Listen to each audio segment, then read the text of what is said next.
welcome to the EST Hangout. This is the EST Hangout, and today's guests are...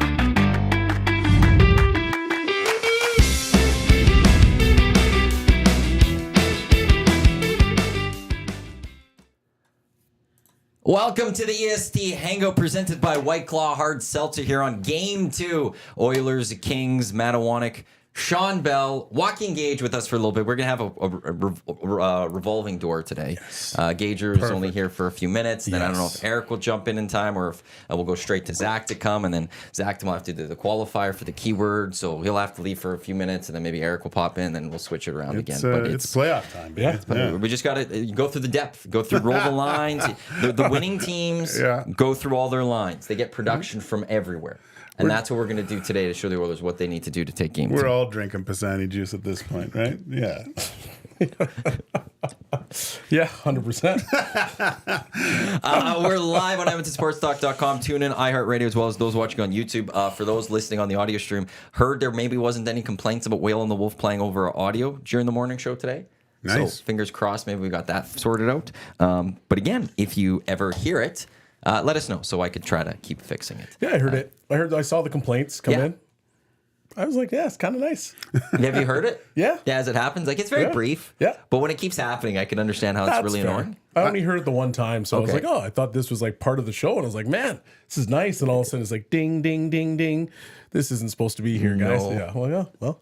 Is it? It Nice takes touch. over though. It takes. Yeah, control. like what it happens takes is like over. our live audio when we're talking, like if we're on the air right now, we'd slowly fade out. And then Whale would just start playing for like 2 seconds.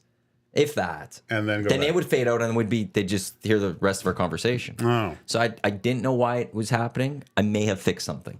Oh, I really? changed some settings. Nice. I spoke to our providers and stuff, so I think maybe it's fixed. Maybe. Because maybe a Fingers little crossed. subliminal Whale the Wolf in the back. Just get people, singing it like throughout the day. Like you just, Well, they just open the throw door, it in there. right? Yeah. They just sit there all the entire time. They never get to come out. You boys ready for game 2? Yes. I'm excited to hear what Belzy has to say about Game 2. I don't. Do you guys get excited, like, still playoff-wise? Like, as fans? Or... I'm jacked up. Yeah? I'm jacked up. I went the first game for game 1, decided, you know what, boys, like with my coaching staff, we're going to go down to the brew house or the ice house. Oh. We're going to hang out. We're going to sit on that rooftop patio. We're going to watch how things start to get crazy and how they start to unfold. And then I'm going to go home and I'm going to watch it from my couch. But I was jacked up the whole time. Good. That's good. I just want, I literally want to see how far the Oilers can go because I think it's time. You've had McDavid, you've had Draisaitl, you've got unbelievable depth. This is the best the team's looked in I don't know how long. I think you're going back to the 80s, 90s Well, overall. yeah, 100%. But now the path is laid out. Okay, I got into this in two guys path is yesterday. laid out. I got into The this in two guys path is yesterday. laid out. Cass and Gage are letting them come up like, pump the brakes, Matt. But I'm It's going laid the Oilers out. at least to conference finals. 100%. At least to conference finals. If they don't get to the conference finals, wait. Let me knock on wood. Yeah, there's something Okay, around. you gotta Jesus, you knock on guys. wood. Is Okay. that even wood? No, that's why I always knock. There's a stud somewhere. If they don't wait. get their Gager, no comment. If they don't get to the conference finals, it's a bust. And this is Minimum. the Demko injury changed that completely. The whole complexion of it. Because think about it. If the Oilers win this round, and look, they should, but there's still an if. I'll throw the if there. They're going to either take on a Canucks team that doesn't have Demko, or a Preds team which they own. The Central will have either Vegas, Dallas taking on Colorado, Winnipeg. The Atlantic will have, is it Atlantic? That one's going to be Panthers versus Bruins likely. And the Metropolitan will be Rangers versus Hurricanes. What path is the easiest to get to the conference finals? It's the Oilers. It's not even close. Yeah, Greg Wyshynski was on saying that he believes that the Rangers would roll over Carolina in the next round. And I don't know. I'm not sure too about sure that. about- they've had success, but I don't. Carolina adding those two guys, they're a different team, and they're rolling.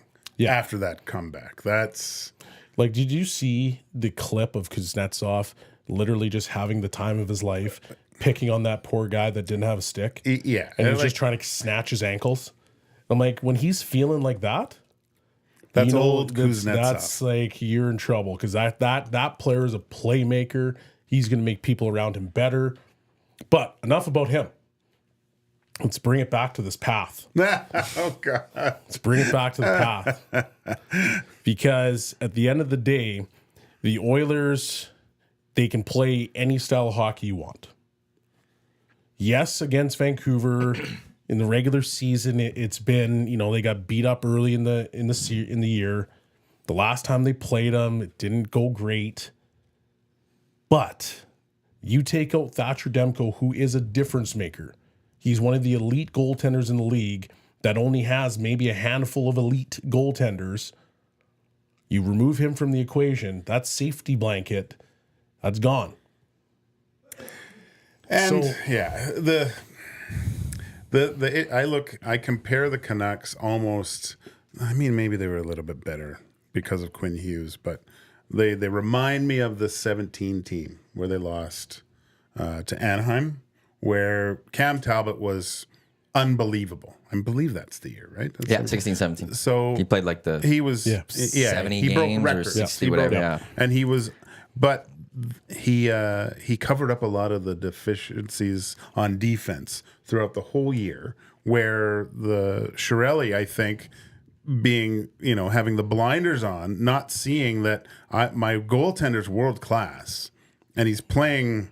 Hopefully, he plays the same, but they weren't in the right window at that point. He got players that he thought would be better at game 83, where he still needed guys for the first 82 to get to where they wanted to be.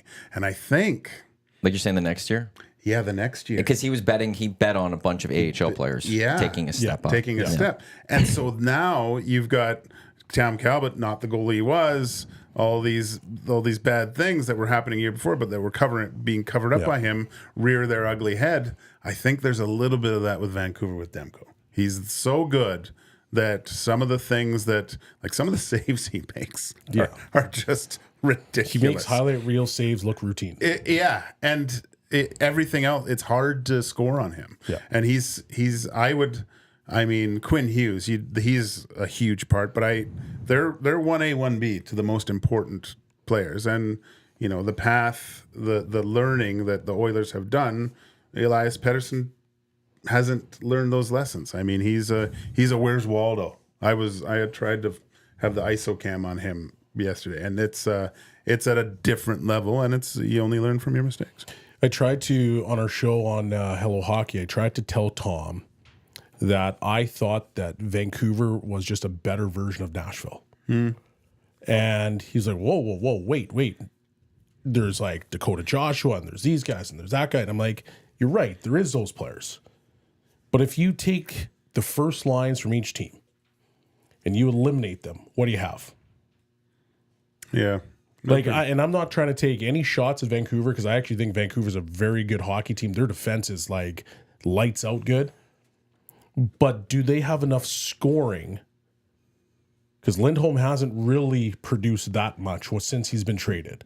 Normally he should, but he hasn't produced that much. Dakota Joshua has taken a step in the playoffs. He looks awesome. But Petey's out, so you might as well just wash that out. You cancel that out. But after that, who do you really have that you're like, you know what, man, I got to worry about him? Yeah. It's the same as Nashville because Nashville doesn't have a second line. They've got legitimately 3 third lines that they come at you in waves. They're the type of team that says you will get nothing for free. Our defense is really good, lights out good, and our goaltending is really good. Yeah, they're going to be a broken bike by the end of this. The amount of layers you have to go through and the amount of shots that they're blocking before you even get to Saros, that's going to hurt. It's a shame for Vancouver, I will say. Like, they had such an amazing season. Such an amazing season. And I know other fans don't want the Canucks to have success, and I get that. Taking rivalry aside, it'd have been nice to see how far they could do this in the playoffs. Because I didn't believe in them going into the playoffs. I felt that they were primed for the upset against the Preds because they've never had this experience. Yep. But I felt if you get that first win, okay, let's see how this would play out. They would be a tough matchup to me against the Oilers. But not having Demko now, it's just like that's a shame. After what a year that no one was expecting, they ended up holding on to the Pacific, and we don't actually maybe get to fully see what they could have done. I'm cheering for the Canucks because I want to see an Edmonton Canucks Smythe Division.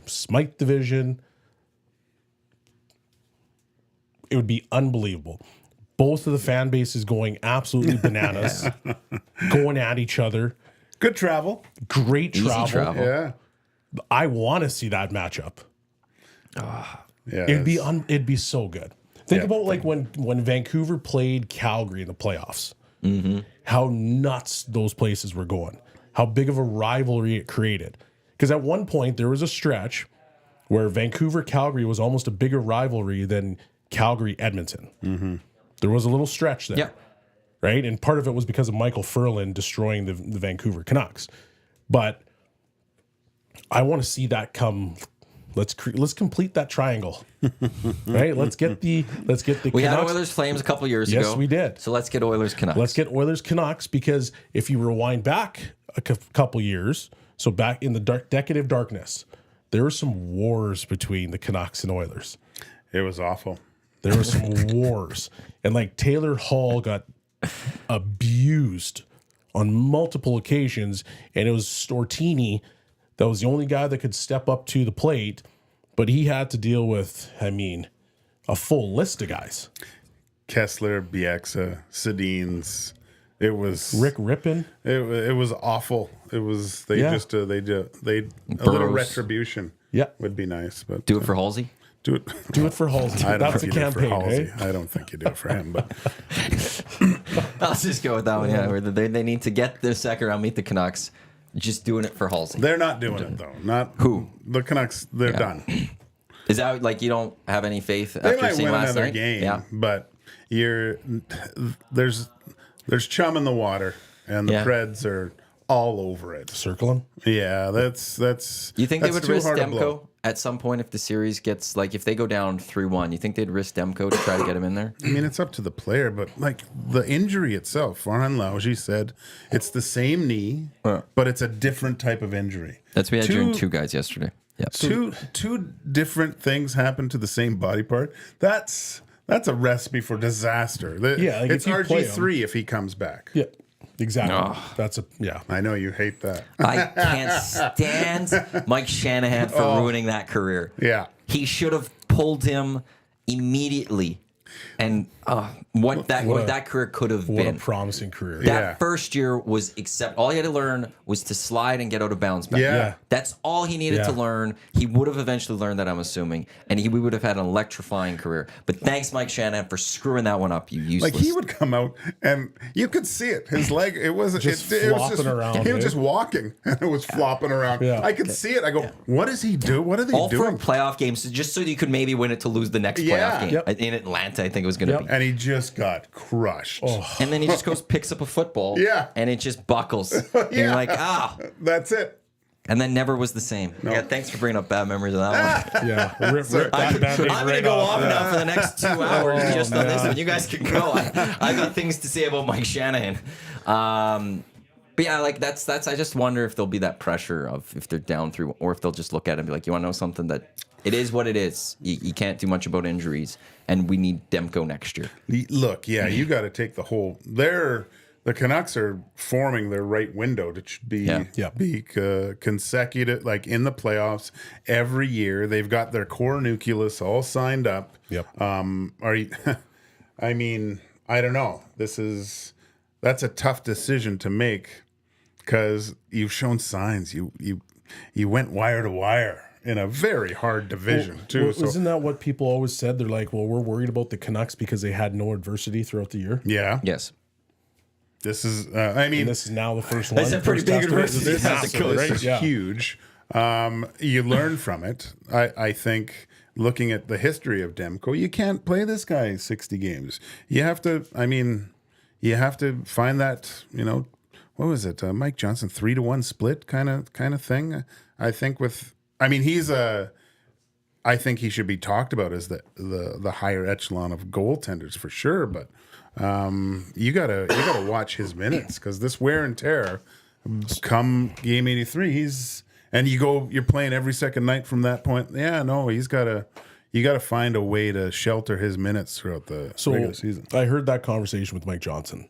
So what, like, you're a former goaltender. So what in your world, in your mind, would be the appropriate amount of games? Because if you look, so we went to Talbot and he played, how many games did he play when it was basically 72? 72. Okay, so we know that that's a bit crazy. Yeah. But at the same time, if you look back in kind of history, isn't that kind of what Dominator did? That's what Brodeur did. That's what Waugh did. Like, those guys never missed that amount, like 20, 25, 30 games. But you're looking at this era of hockey, and we're saying, okay, well, what is the ideal number? Is 50 the ideal number for year one?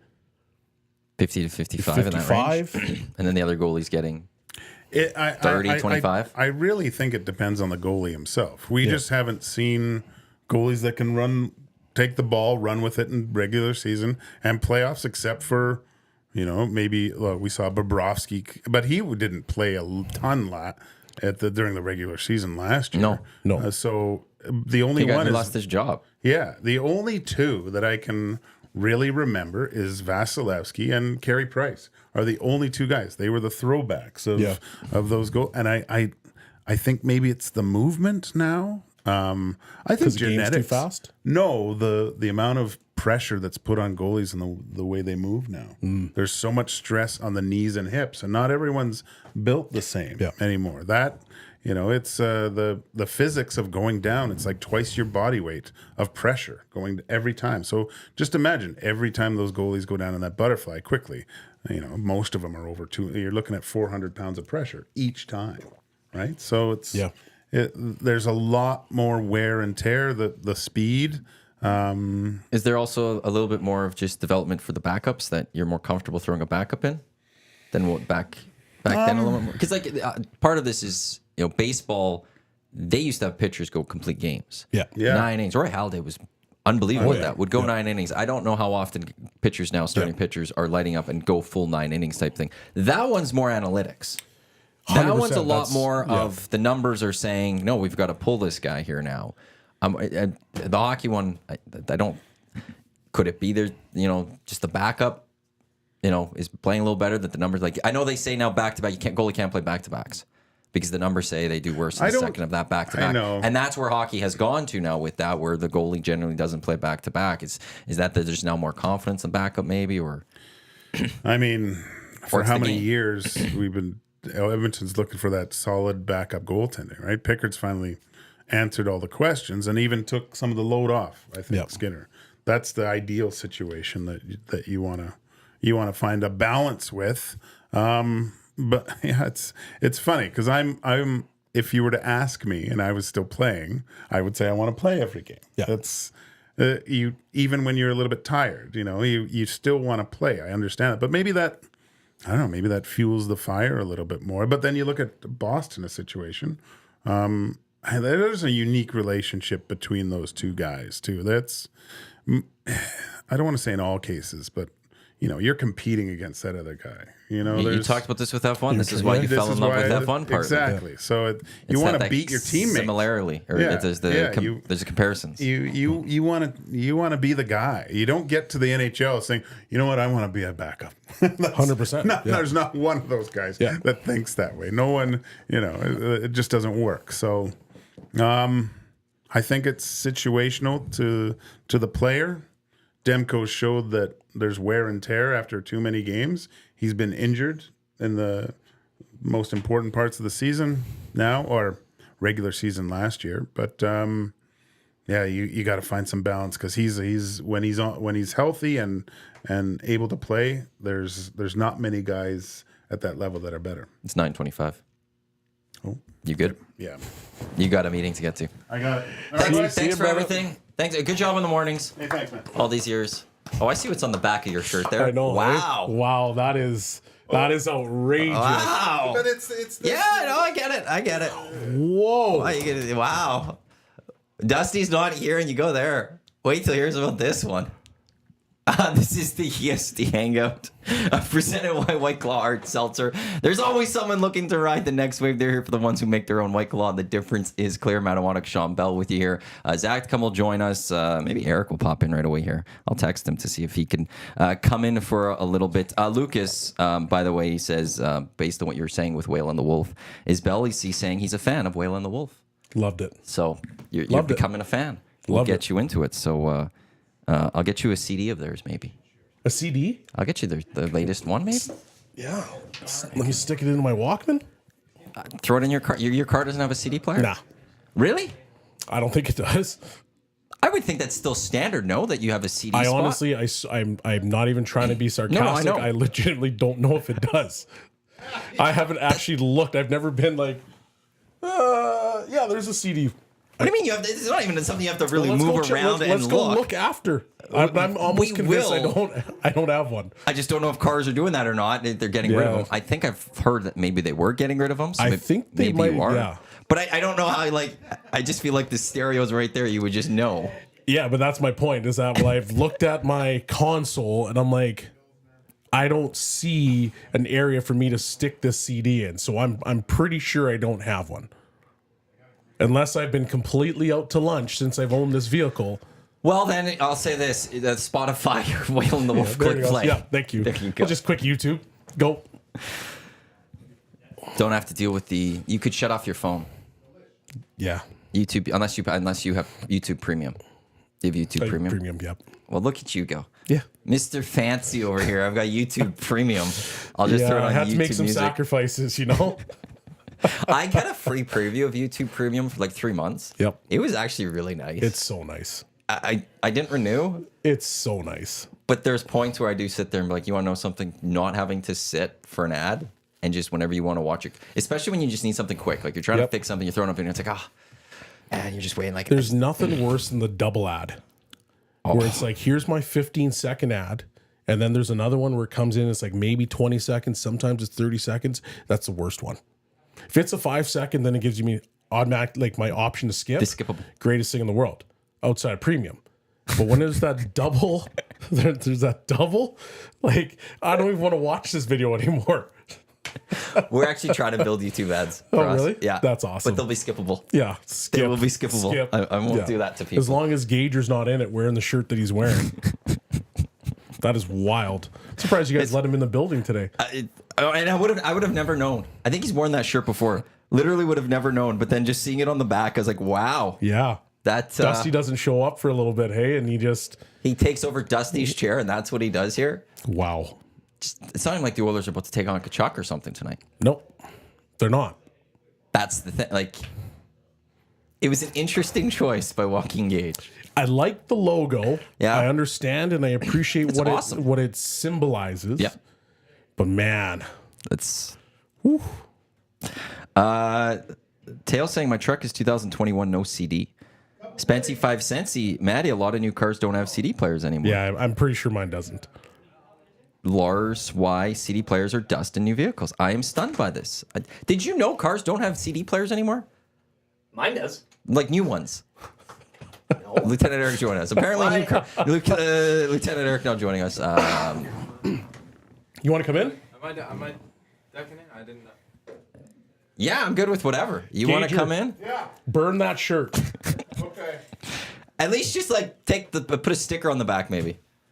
No one can see the sticker. We all saw this. We all saw it. Yeah, but no one else.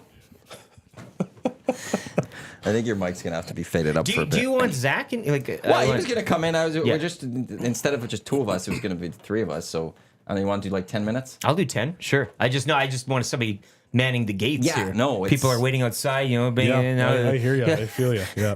I'll get Spa Zach in people here. wandering around up here not knowing what to do. You should check out the new tattoo place down the hall too. Oh, is eh? it really? We got new neighbors down the hallway, so wow. that's exciting. And we're gonna have the big tattoo happening on Friday. Corey B's gonna get EST tattooed on him live during the morning show. Where's he getting that tattoo? Nice. You know, he emailed me yesterday, and I didn't respond to him. I should have. Sorry, Corey. I'll respond to you today. Should have asked where it was. The rumor is hand. EST. That's a bold move, hey? I know. Yeah. Like the hand? I don't know what logo is supposed to be put on. I don't know if it's our main logo or if it's just at like the Edmonton Sports Talk part of it. I think it's the whole thing. I don't got any tattoos, but I know that the hand, that thing is gonna hurt. Well, and everybody, there's sometimes you need to cover the ink up or whatever it is. So I know there are certain, there's this one guy I know, and he would deliver car parts, and sometimes you had to be in like big business meetings. He was tatted all up. But at least it stopped here on the wrist. Yeah. And it was he was covered in ink, but he could put on like a dress shirt and everything, and you're like, oh, you wouldn't know. Yeah. But then you have him in short sleeves, and he's a party animal. But nowadays, hand is weird, man. Yeah, but nowadays no one cares. I think we're not. We're I a should say little no one past cares. that, yeah. We're slowly moving where. Yeah, no one's gonna really care. Before it was, you've got to cover up everything if you have a tattoo. Well, you get those Now novelty it's tattoos. It's on the slowly ass. being shown, That's and it's just except you could go to a business place. Some guy could be your banker with his suit on, rolled up sleeves, and you see the tats. and you sure, don't think yeah. anything Yeah, you of don't it think anymore. anything about I think the it, majority of people now, I think we're getting to have a tattoo versus. But to get a hand tattoo I of feel like that just hurt a lot. well, it hurt, but you'd want it to be something like again getting the Edmonton Sports Talk on your hand. That is a Are you gonna put EST across your get the knuckles knuckles too? Old English. Yeah. Oh, I like that. Edmonton. EST. EST across the Edmonton knuckles. Sports Talk. 1260. Because Yeah. we have the EST 1260 part to it. Yeah. Boom. You could do There it that, yeah. is. Look hard in the That'd yard. be nice. That one would be nice. He was telling me when he was in here that he had like a mystery tattoo. He went to. Yeah, your mic's faded down. Faded That's down. the far left one. Oh, I turned the wrong one. Yeah. Amateur. Yell louder. There we go. That's the levels just didn't seem loud enough. Oh, that was the chair. Amateur move, anyways. Things are going well for Zach to start the ankle for him. Oh my god. Well, Corey was in here and he was telling me that he got a mystery tattoo. He kind of put like 25 cents into a vending machine or whatever and got like a little random tattoo, and he got it on his calf, I think he said, and it's a unicorn, but it's a pig. I think it's like a pig unicorn. You got to or rub something. on like a Oh, it's a real tattoo. real tattoo. Real You paid tattoo, 25 but it was- cents? Paid 25 cents for yeah, For the I think you get the the design, artwork, and then the and then he artwork. put it on. and then they see, tattoo okay. Put that it in. on. I was Yeah. kinda- like a So gumball he's got machine. he's got a kinda, pig unicorn. I think that's what it is. Correct me if I'm wrong, but I think Yeah. that's what it was. Pretty interesting tattoo there, and then EST. I'd rather have EST on the hand than a pig unicorn then, I guess. I've been proven wrong. I was like, oh, hand tattoos. Yeah, maybe we get our corporate logo instead of a pig unicorn on the hand. Right? I mean, yeah. There are certain things, right? There's levels to this. There are eh? levels. I think Yeah. that there should be. I don't know. I mean, getting, the tribal logos and stuff like that. I mean, remember the old bicep thing, and guys in that time of day would get, I mean, I don't know It how was the those barbed were wire. anymore. Barbed The wire was barbed the big wire. one. But that was like right around the Yeah. time where Affliction and All True that Religion. stuff. Pam Anderson. Yes. God, was that a hot look, hey? She had that. On her was great. You sure? And that- But all Well, the the guys guys that think was- all the guys that had the sleeves that rolled up Oh just a my little bit goodness. higher. Yeah. Just so you could see the bottom the part of it. barbed wire, like Those that's sleeves your are tramp rolled stamp. down now. That is. It is. Yeah, that was the guy's tramp stamp, Yeah. right? 100%. Yeah. Yeah. Now they're just dark sleeves because it's all filled in. What's that? Oh, we don't want to talk about that Well, anymore. Machine Gun Kelly got that, didn't he? He inked his whole body up. It's all like black ink from here. looks- I think it there's looks only awful. a Yeah, space mistakes right in the here. past. then- It looks awful. Oh man, Is that why the engagement ended? maybe. Yeah. I know their engagement ended tough look. recently. No Diddy, What? no Diddy. What's no Diddy? That's just a saying that's out there. You Okay. might have to do some research on that one. No Diddy. By the way, Austin Matthews will play. TSN has alerted me of that one. Zach also texted me the link for this, but he didn't skate in the optional skate today. The optional skate. It was an optional skate today. was an optional skate, It was an and he didn't optional skate skate. in the and he optional didn't skate. skate? So now we need the notification that he will play because he didn't skate in the optional skate. okay. I look forward to the fact that when the Oilers have their optional skate today, which they're having, getting that alert Man, from I'm gonna be- TSN I'm going, gonna be posting- McDavid will play today or something like. Here, McDavid's gonna play. He won't be at the optional skate, but they won't send us the one. But Austin Matthews will play. It's nice to hear he's chasing 80 goals now, too, on the season. That's that's good really for nice, him. right? man. William Nylander will sit out once again, though. What's going on with That's him? crazy. Yeah, that's... What's going on with him? That's a This wild is one. fishy. You play 82 games, like you play all season. No, you haven't play- missed a game in 8 years. Oh, you got the bag, hey? And then the first playoff game of the season something Against happened. Boston. What do you think? See Up and Smoke Tour Part 2. Do we see him again? But no, but This you has get got to the, be some weird injury that's occurred It's away got to from be the a rink. back injury. That's Yeah. the only thing that I can think of that would like legitimately put you into a place where you can't play. Right? Like you can, guys have played with Toughness broken be damned, legs, right? right? Like That's all a- this stuff. Like a back will cripple you. Like you cannot play. It's got to be something there. going into Demko too with the knee. I mean, you can. Yeah. You There can are battle your way levels to through it. that. You can Yes. bad, but Yep. that's what are you gonna do there? Yeah, your leg That's- might fall off at the end of the day, but your back, like, that's just The back is a crazy one. Yeah. Dave Jamieson went through his back issues for a number of years. It changes And you. Seeing how that Yeah. works, and there's no real solution almost to back issues. Steve Kerr's been dealing with back issues. It's one I've learned just seeing that through them. Like, Yeah. you don't mess with the back. Even like surgery won't fix it often. Surgery Yeah. could actually be the worst thing that you can do sometimes for the back. So like it's, so that would make sense. I just, is there something else that's happened to Nylander though that has flared up between last game of the season and the first regular season or playoff game that has caused this to occur? it's just weird timing because the last clip you saw of Nylander was that awful forecheck. Allows the guy, he doesn't even try to forecheck the guy. He just goes in casually. The guy makes a move. He coasts to the bench. Defenseman moves the puck up to the forward. They go score. That's the last clip I saw of Nylander. And then all of a sudden it's like playoffs is going to start and he's gone. Is You're it like- is it an injury that leads to lackadaisical play or the other way around? And that's what I'm Right? wondering. Is like, was he hurt in that game? Yeah. He tried to tough through it.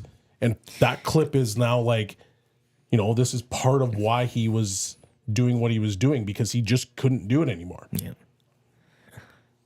And that too, in the toughness aspect, like I know guys want to play and you can't keep a good competitor off the ice or the field or whatever, but at times you maybe want to look at the bigger picture here and If what you you can't need help going your down the line. team, Why do you need him? Why waste the spot Yes. for the team, right? Yes, and Like, why there's no take- toughness involved. Why We know you take can't the play, 15 minutes, 16, 17 minutes, whatever you're going to get in that game, no matter which player you are. I hate it. And if you know you can't give them anything with that, why try to tough it out when it's like put someone in who might be able to do something? Because I can't tonight. Yeah. Well, because hockey is all about warriors Yes. and toughness and what can you play through. Like that's what we always, when we're growing up, it was like, oh, this guy played on a broken leg. I got to be a warrior too. I get that as the playoffs move on more Yep. because everyone's hurt. Fair. That's the one. Not everybody's hurt. Well, like every team has their injuries, Yes. right? Yeah. I would look at first round. I know we've gone through the grind of 82 games, but teams are the freshest that they're going to be. That's where it's like they're coming at you. So Yeah. if you can't do anything, if your play is completely like gone, you're not going to contribute. Yeah, maybe it is best to just be like put someone Yep. else in, and maybe that's what Nylander's doing here. I don't mind that. And again, if you have an organization and a team and you have younger guys knocking at the doors, obviously it makes it a lot easier to make that change. But the whole toughness debate, as opposed to just using the smarts, and again, just I think there's a toughness in that. Being To willing be smart. to be willing to say yeah. I'm going to sit because I can't help the team. I think there's a different way of toughness you could look at. Yeah, it. sure. It's not the traditional toughness. No. But to swallow your pride and your team sport. And to know that you're going to get eviscerated in social media Yeah, worlds. and the fact that like athletes are the most competitive people in the world. Yeah. You can't get to the top level without Yeah. being one of the most competitive people around. Yep. And to be able to swallow that and be like, I can't go out there and compete tonight For team success. For team success. success. That I think is a toughness in itself. Yeah, especially playing for 8 years without an injury is huge, like that Ironman streak or whatever. But I don't know. There hasn't been any announcements of what it is. He's just out. It's undisclosed, right? It's not really. Well, yeah, it's playoff time. Anything I don't think we'll whatsoever. hear anything. Unless it's an athletic It's a sports hernia. pubescere or whatever that name was that Kane was.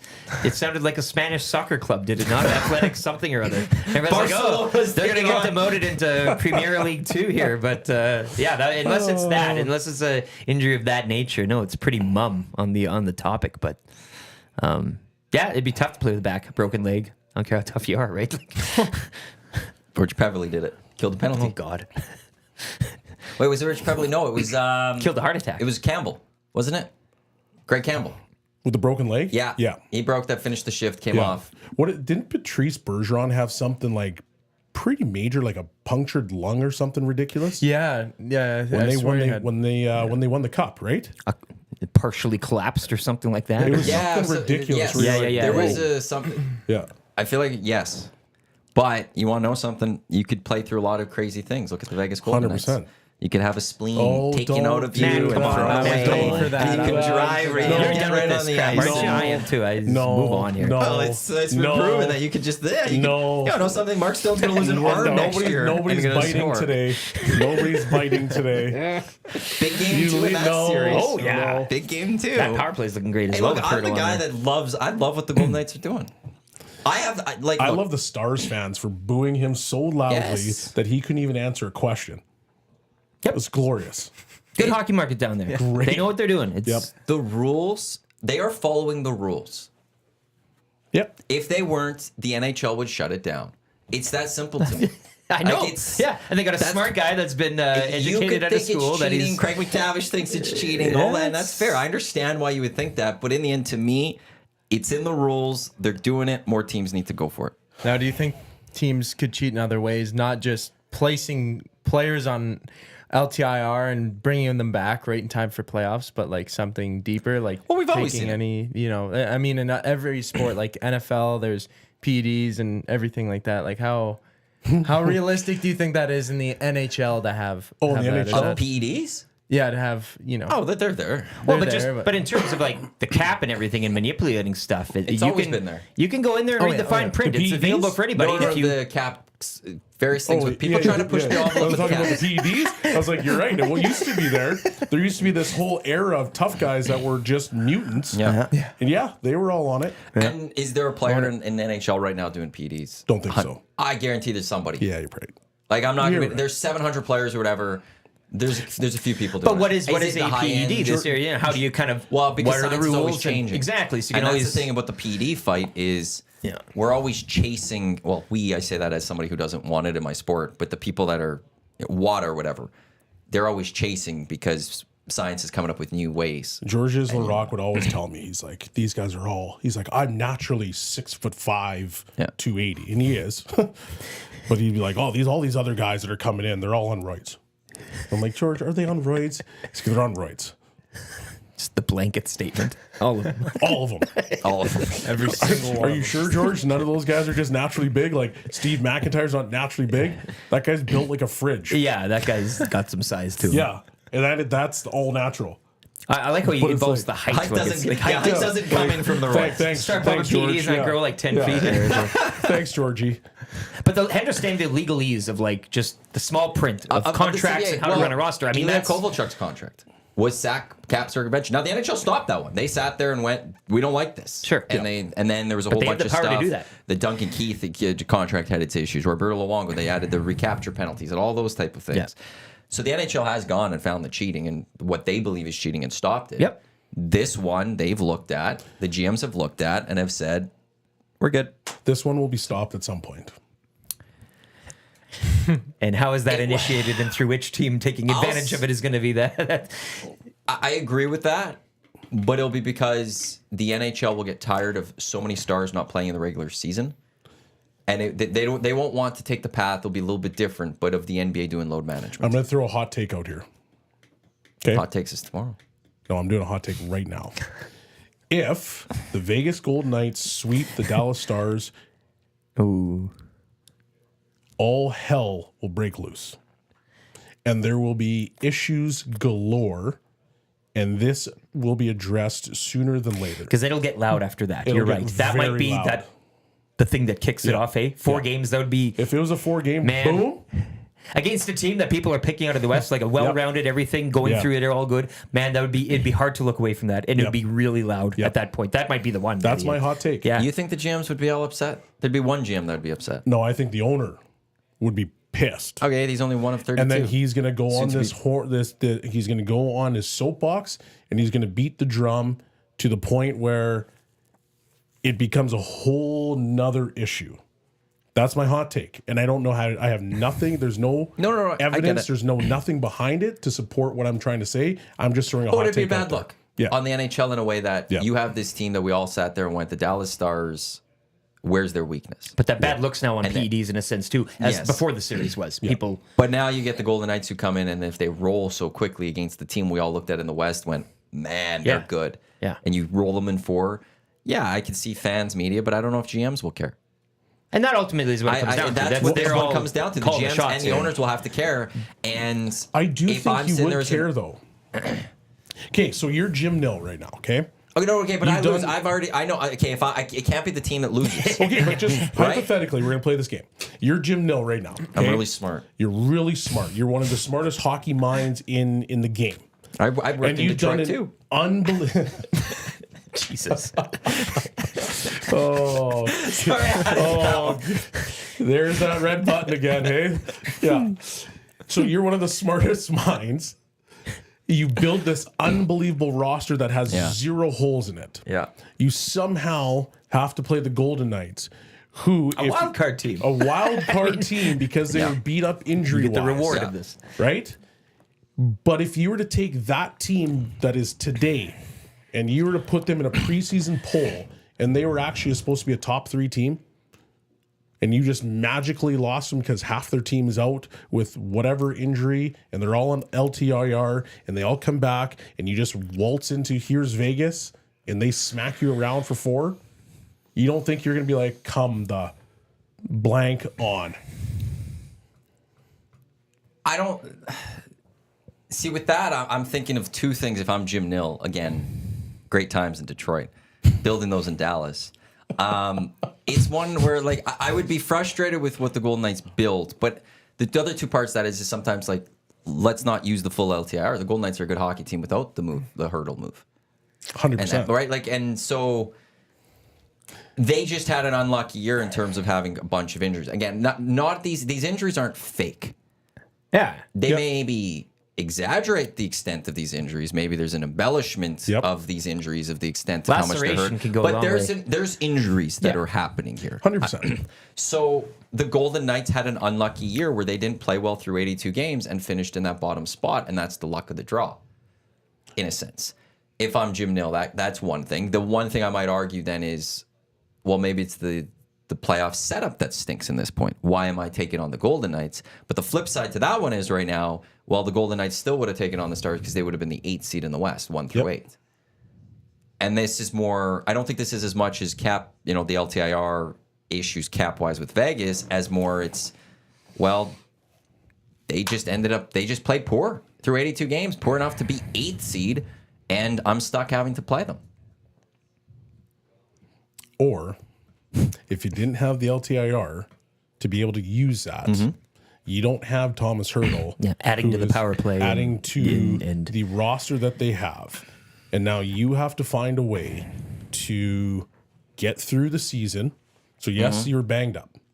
You don't have the ability to use the LTIR. Now you got to figure it out with your call-ups, with whoever it is that are coming through. You're now truly testing your organizational depth, how good you are as a GM to say, I've built this organization that can now sustain the injuries of Pietrangelo, Stone, Eichel when he was hurt. You've now got to figure out a way to get this done. If you want to make a trade, let's make a trade. But it's like you still got to be within your cap. Then you have to. But then what's the solution to that? Is getting rid of the LTIR. Because if I'm Jim Nill, I'm upset everything you say, but I'm also sitting there going, next year, if I lose a couple of my top players, I want the ability to this throw can them on happen to anybody, right? LTIR. It can happen to anybody. And And that's why I'm they're not so- saying faking it. Yep. I'm not saying go the full Golden Knights way. But if I have injuries through the season and I have to throw them on LTIR, I get a cap benefit to Yes. go replace these guys. Yep. And I want that benefit still here so But that you I can also still have get to to the be playoffs. able But if I to- close this rule, if we try to mess with it enough to say, well, Vegas, you have to claw your way into the playoffs with what you have. Now, I might have to do the exact same thing, Yep. and that might hurt me next year. 100%. Why am I Imagine going to being do that that? team, But though, for Dallas, it wouldn't hurt them because their minor league system is so good because Jim Nill's created such a good minor league system that they would be able to handle it because they would insert guys in, like when they inserted Stankoven, where all of a sudden it was like, boom, we're not skipping a beat. We're just rolling, like because he's NHL ready. Now, I understand all that stuff, Yeah, but now what I that's was one going to say... GM, though. Let's say he's sitting there going, my minor system's good. Yeah. But now you got to have 30 other GMs sit That there are saying that as well. and go, okay, I'm going to mess with the LTIR, which I might need. Yep. My minor system maybe isn't as good as Dallas. Yeah, Jim, it's nice. Thanks for your opinions. Have a good one. So the only thing I was going to say to this, and this would be arguing my own points, is that if you're going to use LTIR, some of it has to do with the player and management actually agreeing on saying you're going to go to LTIR. And the biggest example I can use with that one is Evander Kane, because that's something that's just come out. And he's, well, I've had a sports hernia for most of the year. All year, yeah. And people are like, well, why didn't he go on LTIR? Well, because he probably, Evander Kane said, well, let me work through this. I'm not going on LTIR. I want to work through it. I want to be good. I'll be fine. So I think you have to agree to it as management, do you not? And this goes back to that tough thing again with the player too, and what helps in the long term the team as opposed. And I get Evander Kane's thought process there too, and I want to tough this thing out. But I get the feeling though that if and when that goes away, the team that would want to or need to benefit from that LTIR the following season will probably be here in this month. Like, it'll probably be the Oilers. Like, that's how this whole thing is going to go. It's going to go away, and then the Oilers will run into like injury situations the very next season. We're like, oh, I can't do that anymore because the rule is gone. And you don't want to be that. Imagine being that franchise, the one that would be next in line to benefit from that loophole or whatever you want to call it. The Oilers are over the cap, right now. Yeah, $1 million, right? They're they're benefiting, bonuses or with all those types of things. So like it. And the cheating yesterday online with the amount of Vegas Golden Knights fan accounts replying to reports of that being like, these teams. All these teams. Boy, did I laugh because they're just so going good, off. yeah. They should have shut this down immediately. Just putting salt in the wound, God, right? so salty. So good. Oh my God, I love it. Yeah, I mean, they're all over, but at the end of the day, I do think that's going to get addressed at some point. Because it's kind of turning into an embarrassing look for the NHL. And a 4-game sweep over a team like the Stars, that noise might be a little too much, right? $20 million over cap, right? To just pour really all of your picks for the future and be like, oh, okay, yeah, we're just gonna, we got these guys injured, let's take advantage of this, and then they're $20 million over the cap. Like $1 million is $1 million. $20 million is what? How many players can you really get that's worth that amount? Like I guess you're 2 stars. Yeah. Well, yeah. Upwards Two of big 2 stars. stars. 3 to 5 role players in that range, if you just go that way. Pierre-Luc Dubois. I still can't get over watching this series, then looking like Winnipeg and how you basically gave up like a line for this guy. Yeah. And I think the Kings are taking some steps. What 2 steps back with that one. 100%. And I get the swing there in the attempt, but man. I need to calculate the Golden Knights game 1 cap. Their attempt was to try to get a higher end player so they can counteract what Edmonton was doing. And I get it, but man. What we're going to do here on the EST Hangout is we'll do the keyword right away. I will let you go and qualify someone. Yep. And then we'll swap the 2 of you out after the qualifying. Yeah. And then I just like how we all ended up in here too. Like this is and I don't really care. It's fine. One of those days. It is Oilers game day. It's Game playoffs, 2, baby, Oilers right? Kings. The GCL Diesel Oil Stream pregame show with Tom Gazzola, Matt Cassian, myself. We'll get going 6:30 live right here on Edmonton Sports Talk. Tommy will be live at Hudson's West Edmonton Mall. You and Luke showing up? Yeah, maybe. I think the brother wants to take me out for some wings. It is Wing Wednesday there at Hudson's. Great deal. So might go down, pour a few pints down my neck. Why not, right? Probably not a whole game thing, much like Wednesday or Monday, but... well, you've got a morning show the next time. But I ain't hosting, so... Just leaving that to Dusty. Let the hair go down tonight, eh? I'll say if the Oilers lose, it's Dusty's fault. We're going to put it on him. Gage and I are 1-0 thus far through Tales of the North, looking to make it 2-0. I have to build an EST Sports parlay for Cool Bet today. I'm 1-0 on that one. But me and Haas, and I'm going to be on the Lock Shop later today as well today. We built a Lock Shop parlay yesterday. Just missed. I know. I heard. OT goal. I know. An OT goal. But don't let that get you down. To get that OT goal, we would have nailed a plus 700. But you were hot the night before. You don't let that get you down. 600. No, I'm excited. 1 game at a time. Yeah. Oil Stream today, noon. Myself, Tom Gazzola. It's Dusty's back, so it's my last time doing the noon shows for a while here. But yeah, me and Tommy, and during that show, I'll try to build out the parlay of what we'll do for. I don't want to do just the same stuff. It was McDavid 2 points, Leon goal, Nuge points, Oilers win. I think Zachticum had a Kane goal this morning with the Cool Bet I'm not ready to. Not ready to go down that road yet. Well, okay, let's get to the EST flyaway here quickly. The keyword. You really went a long time without giving the keyword today. It was really funny to watch. I started the segment at about 8:41, but we... 2 nonstop flights, 3 nights accommodations, tickets to Cirque, thanks to our partners, the LVCVA and FlyYEG. Nonstop flights to over 50 destinations. Your sports trip starts with a nonstop flight from a FlyYEG. Visit flyyeg.com for more information. I am using FlyYEG for my trip to Atlanta in June to see Copa America, Canada taking on Argentina. I still need to get my ticket for that. Her prices are going to be very expensive. Oh, you better act. Apparently through the voyages, it's going to be hundreds and hundreds of dollars for a single ticket. So Hundreds, eh? Hundreds. That's- okay. Like hundreds. Better than Hundreds, thousands. hundreds, and hundreds? Like we're Or talking just hundreds and hundreds? We're talking between 4 and 6 Really? Oh, US that's Whoa. Round number. apparently. Whoa. But That's it's spicy. one chance to see Messi. I think, You're paying in the for a US. seat. That much for a seat. We're going to stand all game I'm too. going to Hey, you stand don't on even need it. It game, should be half cheering price. on Canada and watching Messi. Should be in the standing. The supporters. The keyword for today. I'll see if Eric gets this one today. Cashman. I'm an idiot. Cashman. hey? Cashman. Cashman. 780-218-9999. Text that to the Paris Jewelers inbox to be in the draw for the EST of Flyaway. Zachticum will give someone the call in the next few minutes here. But Cashman. Any idea Cashman, you boys? Well, Cash Man, right? Like a lot of people have cash down there. Nope. Hey, Cash Man, give me some No. cash. No. Cashman Stadium. Cashman Stadium. It was the home of... My second guess was going to be a Yankee answer of some. No, it was former the home of their 51s of the PCL. And it also played games for the Vegas Vipers. And they did 6 games for Oakland Athletics in 1996. This is all tied in with the last couple of days here. I see where you're going. There's a bit of a method here. The noon shows have things all connected to the Golden Knights. The lock shop's all gambling stuff. Except for. Oh, no. Okay. I thought That that could was still something be else. gambling. Yeah. And then the other ones, I'm now back to hotels for tomorrow. Hey, we're playing out the remainder here. This is great. We're running out the stretch here I love with it. the EST keyword. We're talking Oilers. I feel like this game tonight, it's going to be not as high scoring of a game. I would 100% agree with you. Yeah. Yeah. I still think the Oilers are going to win. But you're going to see a better effort from LA. Mm-hmm. You're going to see tighter checking. I think there's going to be more hits. And I think you're just going to see a bit of a greasier game from LA. Because you can't allow the Oilers to play the way that they did and to get into that high-flying mode. They ran shop really early.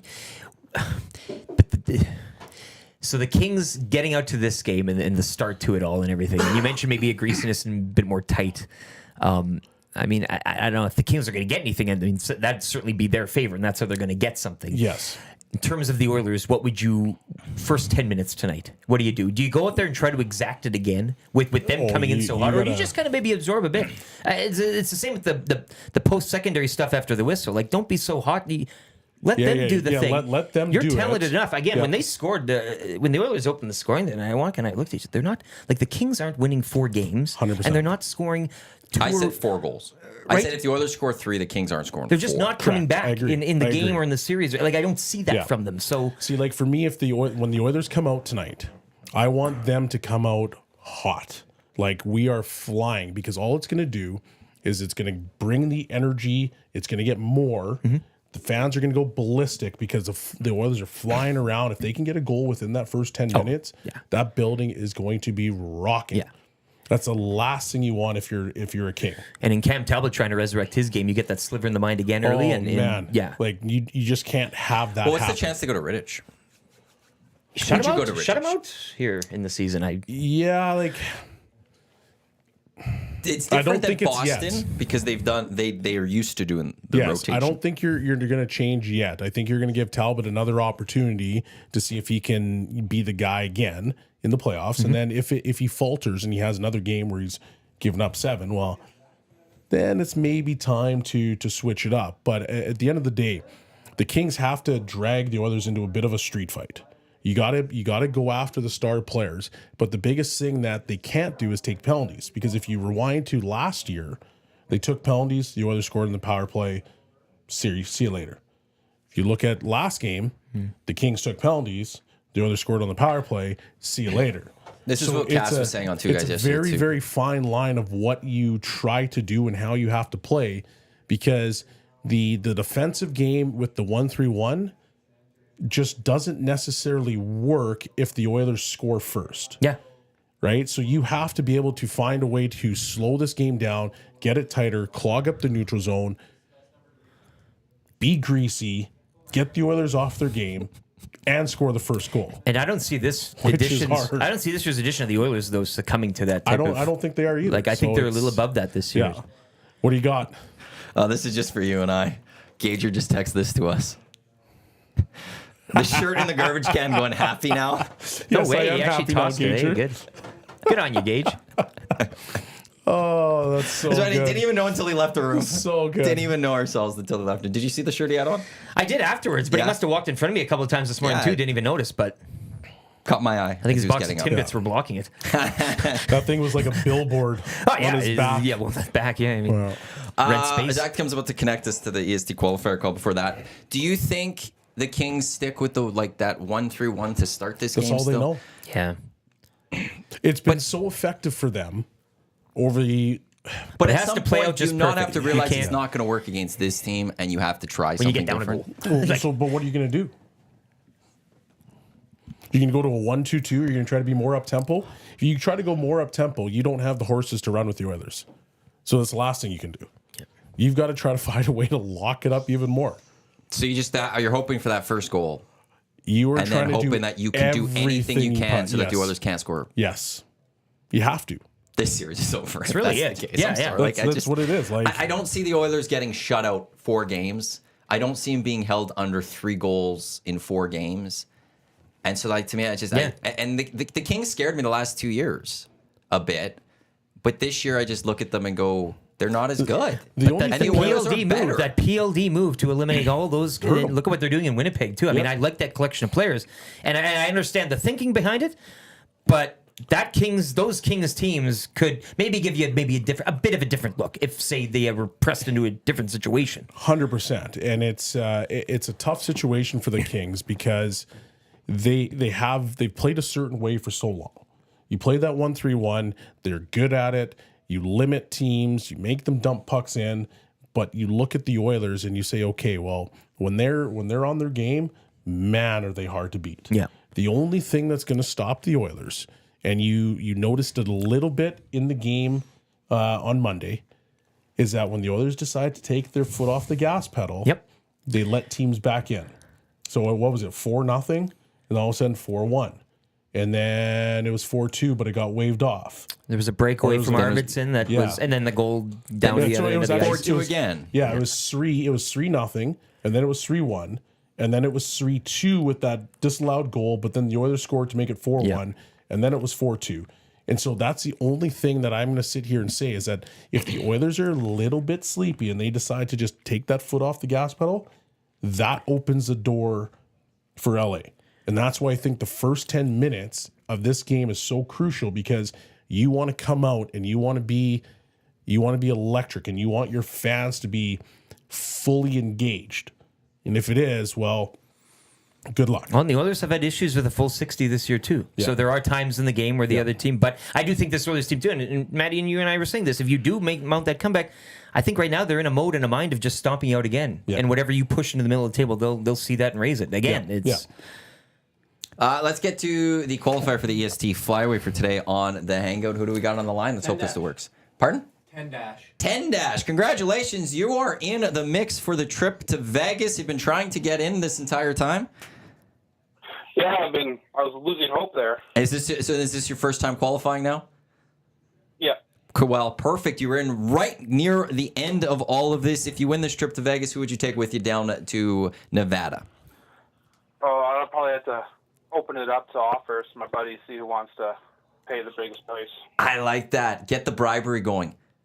See what they all offer. Take as much as you can, and then bring someone to Vegas. A very smart choice. Well, congratulations. Keep your phone on Friday morning, because Dusty and Lieutenant Eric, they'll give someone a call in the morning. If it is you, be sure to pick up, because then they'll be telling you that you're off to Las Vegas.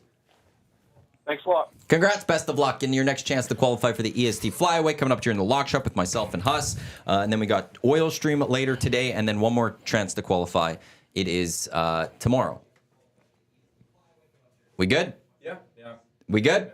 We'll make the switch then. Thank you, Lieutenant Eric. Thank you. Zachticum's going to take over here. Matt Iwanyk, Shawn, Belle with you on the EST Hangout. It's been a day full of just people coming. This is actually what the Hangout is always supposed to be. Yeah. Well, but this is what the Hangout is always supposed to be, is people coming and going and just doing whatever. The EST Hangout presented by Whiteclaw live on iHeartRadio, TuneIn, EdmontonSportsTalk.com, as well as on YouTube. What do you got laughing at now? I'm in the nasty chat. Okay. I'm in the nasty chat, and people are like, "Is there any updates on the latest Edmonton Oilers versus Edmonton media member?" Yeah, you and I were talking about that We were before. talking about that before too. the show. We won't go fully into Yeah, that. I don't really want do got some news coming from the National Football League. The Detroit Lions have signed Amon-Ra St. Brown, 4-year, $120 million extension. Is he a $120 million player?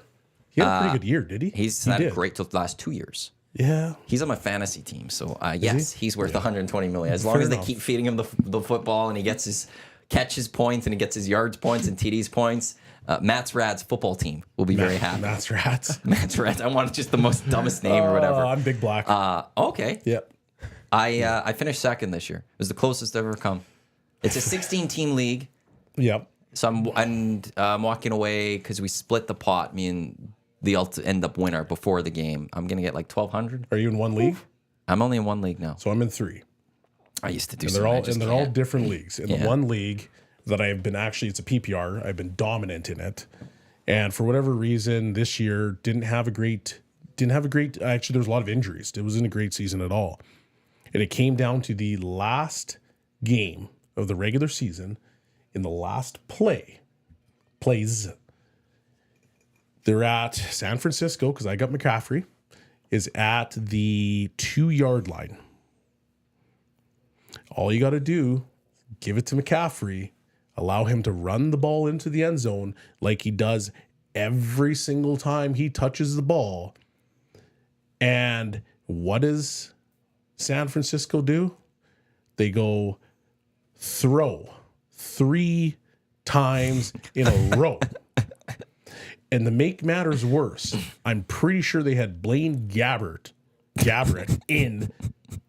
Why?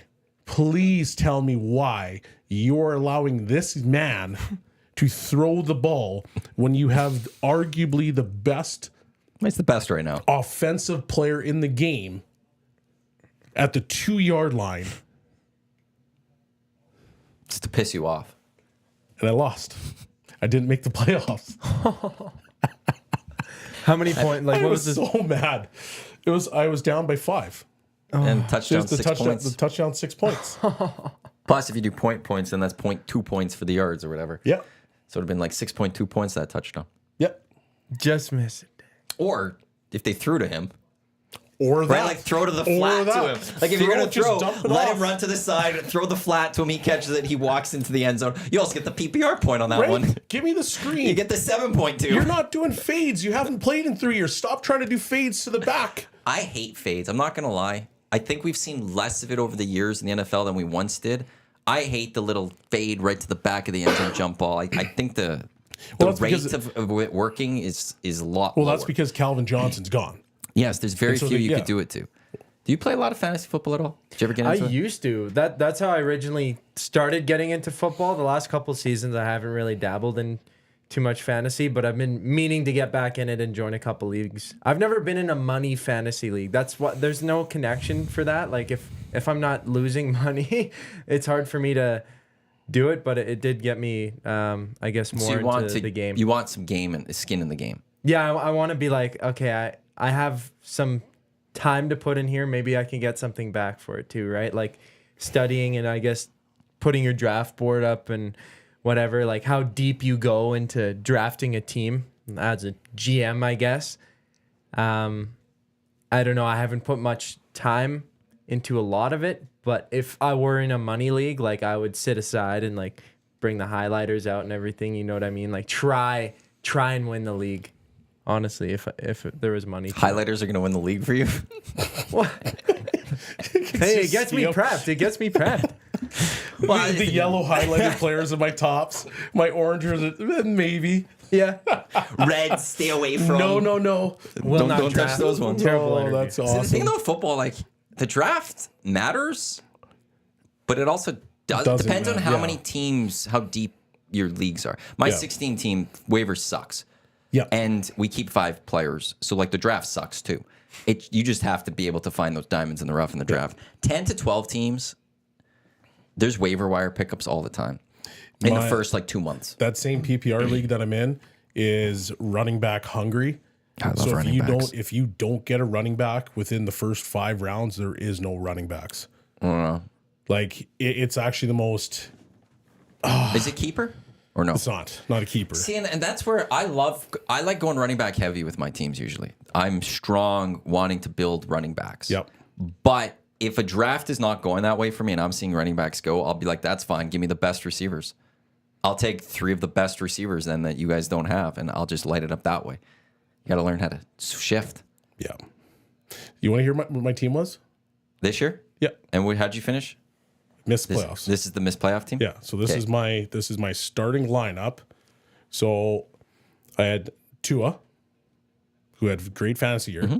Yeah, great year. McCaffrey, Mostert, Waddle, Reed from Green Bay, Cole Kmet, Swift, Myers, Dolphins D. Wow, you load up on your team. And so You don't find that messes with you a bit? hold on. No, but you have a bunch of Miami players. Yeah, I I do. don't I like have- taking I have Ravens players 4. because I feel like But they were all good. I know, but even like I don't want like to a degree I don't want Lamar Jackson because if he has a bad game, I'm just gonna be double pissed with him. Yep. I'd rather just be pissed with him because he lost my football game as a Ravens fan. 100%. But I find it interesting that you go like the other way this with me. is just though. this league. So I didn't I do know. that in other leagues. So. No, I know. I just find it interesting that you would go heavy with the team that Yeah. you love. This is actually the first year I've ever done that. Okay. But then on my bench, I had Cooper Kupp. And so he was hurt to start the year. Yeah. He comes back, and I'm like, I'm going to insert this guy. So then I'll have Waddle and Cooper Kupp as my 2 wide receivers. And then I could possibly have Reed as a flex or whatever. Cooper Kupp's year was awful. He picked it up a little bit later. It wasn't as good. It was awful. My team started off really well, and then in running back wise, I got lucky. I got lucky because I'm one of those guys that didn't have running backs. Yeah. So I had Justin Fields as my quarterback, Okay. who's a Yep. great Dual- fantasy dual threat. quarterback. Yep. Sucks though now because I can't keep him because he's not going to be a starter anymore. No. Like I was waiting for this offseason for him to go to Atlanta or something so I could have. So now I'm in the market for a QB. But running backs, I got Zach Moss from Indy at the time Okay. because there was the Jonathan Taylor holdout. Yes. So I was like, hey, I got Zach Moss for a bit. I have Raheem Mostert. Didn't know what to expect from him this year just because he always gets hurt or something. Yep. Unbelievable season. And then Devin Singletary, who was with Houston. And he would, whenever I needed to play him, he'd get me a few points here and there. It was great. Receivers, Cooper Kupp, St. Brown, Devonta Smith, Keenan Allen, Jaden Reed. I could play 3 of those 5. So I always had a good receiver. Joku with Cleveland for my tight end. I ended up having Justin Tucker for my kicker in the Bills D. Like it all year, it was a really good team. Yeah. And then the last game, the championship game, Mostert doesn't play. Yep. Zach Moss is hurt, I Yep. think, so he barely played. Or no, Devin Singletary. One of them didn't play. I had to pick up a guy that from Miami who was a nobody because there was no other receivers to pick up, and it just I lost my championship, but I got to the final. I find it so hard in the NFL because there are so many more injuries, it seems like, than really any other league. Like trying to pick a player who's not inevitably going to be injured at some point. Like I think one year I picked Saquon Barkley, and then game 2, he tore his got hurt. ACL, and I was Yep. like, well, there the goes season. my He's season. on That was- your red highlighter list, eh? Yeah, Yeah. now I'm never drafting him again. No. Well, he was injured in like back. That one might be the black, so you never go to it at Yeah, all. Like you can't no. see the name. Yeah. Just change it up. No. It's NFL draft week this week too. Is it? Yeah, you want to know something? I'm glad you said it that way. Because usually I'm a lot more aware of when it Same is, as me. and it's being pumped in your face, like thrown at you. I've seen some TSN commercials, but not enough in a way that I realized, oh yeah, it's like draft is next week or the week. This week is, oh crap, it's draft week.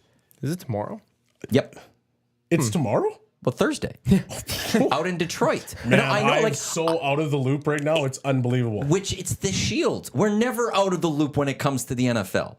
It's But weird. somehow this one, it's just like crept up and it's just like, oh yeah. Caleb Williams is getting drafted by the Bears tomorrow. I forgot. I always find it fun to watch the NFL draft and all like the promises all the players make. You know, whatever they say, they're like, I'm going to bring greatness to this team, and then they get drafted or traded away for a 6th-round pick or something. I like the fans of it. Sorry. I like the fans that get upset and then history. Loser, yes. There's a video someone posted today of a guy who did a live stream or whatever after Pat Mahomes got drafted by the Chiefs and said, this is why this team's never going to win a Super Bowl. It's picks like these. And you go, where's this guy today? That aged well. Where is this guy today? He's probably got 15 tatted on his chest right now. This guy's my heart. I love him so much. It's those moments where you do realize, fans, we have no idea what we're talking about scouting players. And scouts get things wrong. But there are times they get things right, and we don't know anything we're talking about as well. I do that a lot with the NHL draft. I guess like a couple recent years for the Oilers, I guess when they drafted Borgo, I think they traded down from 20th to 22nd or something. Like they could have got Wallstad, I think, in that one. Wyatt Johnson. Wyatt Johnson was the next pick so well. They could have got either of those two guys. Yeah. But Wallstad was the guy that everyone thought the Oilers needed a goaltender. Yep. They were trying for Kosa first, it seemed like. Yeah. He got picked by Detroit. 16. And then they chose not to pick a goalie at all. I was very surprised when they picked Borgo. I didn't know who he was. I'm like, okay. Well, I had Wallstead, and I got mad. And, well, I guess it's kind of looking like I should have been mad the whole time. Like, you know what I mean? Like, that's what it's looking like. I think Borgo's right going to be fine, though. He's going to be a good player, I think. He's got a good shot. Like, he is a solid player. Yep. I think he'll be fine. But obviously, he's just not Wyatt Johnson.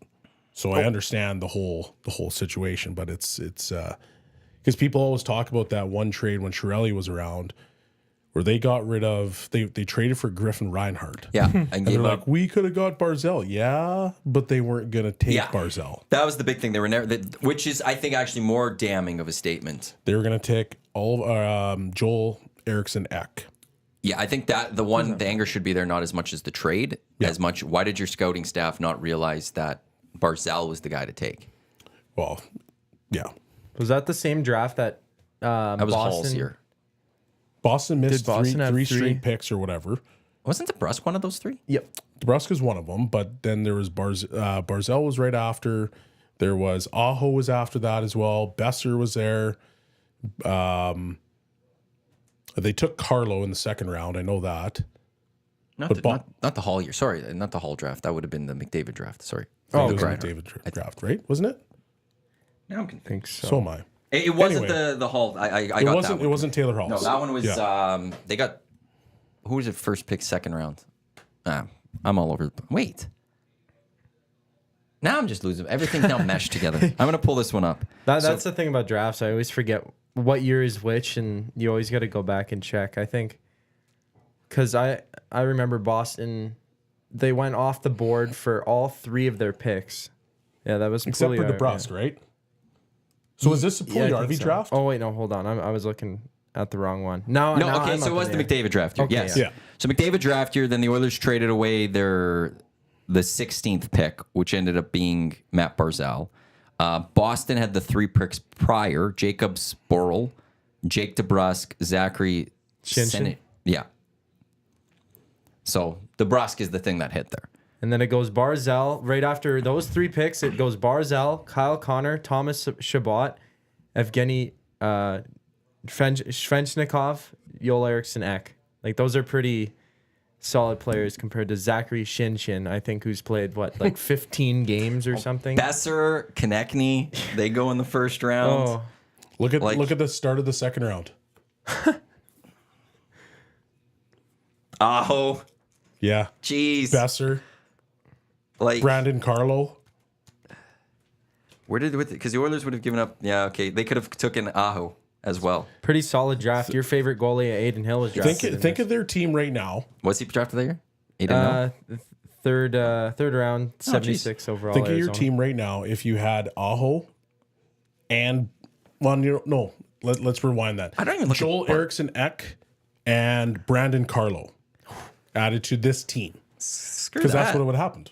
Screw that. Thomas Chabot. Sure. Pick Chabot.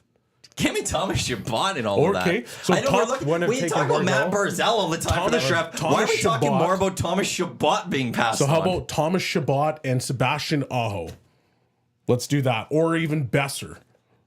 Because at that time, they needed a guy that could score, right?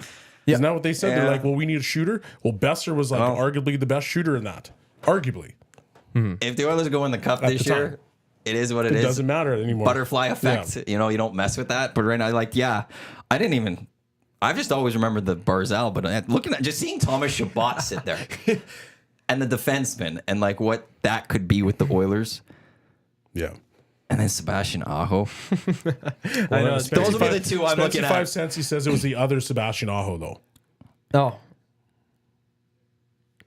I think in that series, Sebastian Aho is going to make it out into the second round. What do you mean the other Sebastian That's what he said. The other Sebastian there's two of Aho, them. though. The There is two. Islanders one? Yeah, the No, Islanders this is the one and Hurricanes one. That's what I thought it was. I'm looking at it. Okay, maybe unless Wikipedia is wrong, which could be. But it I says think it is the 35th Hurricanes. Sebastian Aho, Carolina Hurricanes. I've clicked his name, and yeah, it's still currently playing for the Hurricanes. Yeah. feel like So you would that's have had that Sebastian Aho and Tom Chabot on your team. Who's the other Oh, baby. Sebastian? Well, then The you like you said, the defenseman butterfly was effect. drafted in 2017, which was Spency, it's all good, a buddy. different year. All good. What were you gonna say? Same name. Well, like the butterfly effect, you were saying if, they had Carlo and then Sebastian Aho, then there would have been no, I guess, Bouchard, like all these players rolling through. But I mean, Yeah, it messes with everything. The drafts over the next year, the Oilers are in different spots, and who knows, maybe Peter Chiarelli's still the GM of this team, and Probably is. True. That's that where it's the same as Oilers got with Dallas Aikens and everything that happens after 06 and even Chris Pronger's trade. All that happens that leads to Connor McDavid getting drafted into this very moment. Oilers go in the Cup, it's all worth it in the end. You know what are some of the coolest things that people, I don't know if they really truly know about him, but Steve Dangle? Yeah. He does the trade trees. Have Yes. you ever watched, just flat out watched one of those things? I've never watched one of his trade trees. They're I've looked at trade trees, but outrageous. There are some trade trees that still exist today. well, the Messier one was for a long time. The Gretzky one was long. What about the Mark Messier? There's a Lindros one that was extremely long. But they're actually they're really interesting. and it just sees how can change full franchises. Like players you Yep. wouldn't even think would be Yep. connected in any way Yes. 20 years ago or just down the branch. I love There's those things. there's two videos that I watched that are 20 minutes long, and it's literally him talking about here's where this connects and this is why these guys are here, and I'm like 20 minutes. That's crazy. Just from one trade to outrageous. the next. Trying to see if I can quickly find the trade tree right now. There's a video of it. I don't want to watch the video right now. You can't watch it. But Who are you going with, Messier's?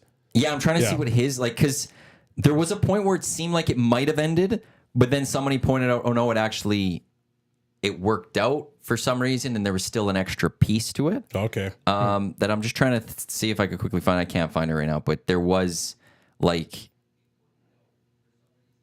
Ryan Spooner was placed on waivers. So did that kill it, or was there something else? Oh, Laddie Schmid, Joffrey Lupul may have been part of it. That's a Pronger one. Okay, this is actually Tyler Remchuk has a tweet on this. This is from 2019. He missed some things. So where does he have it right now?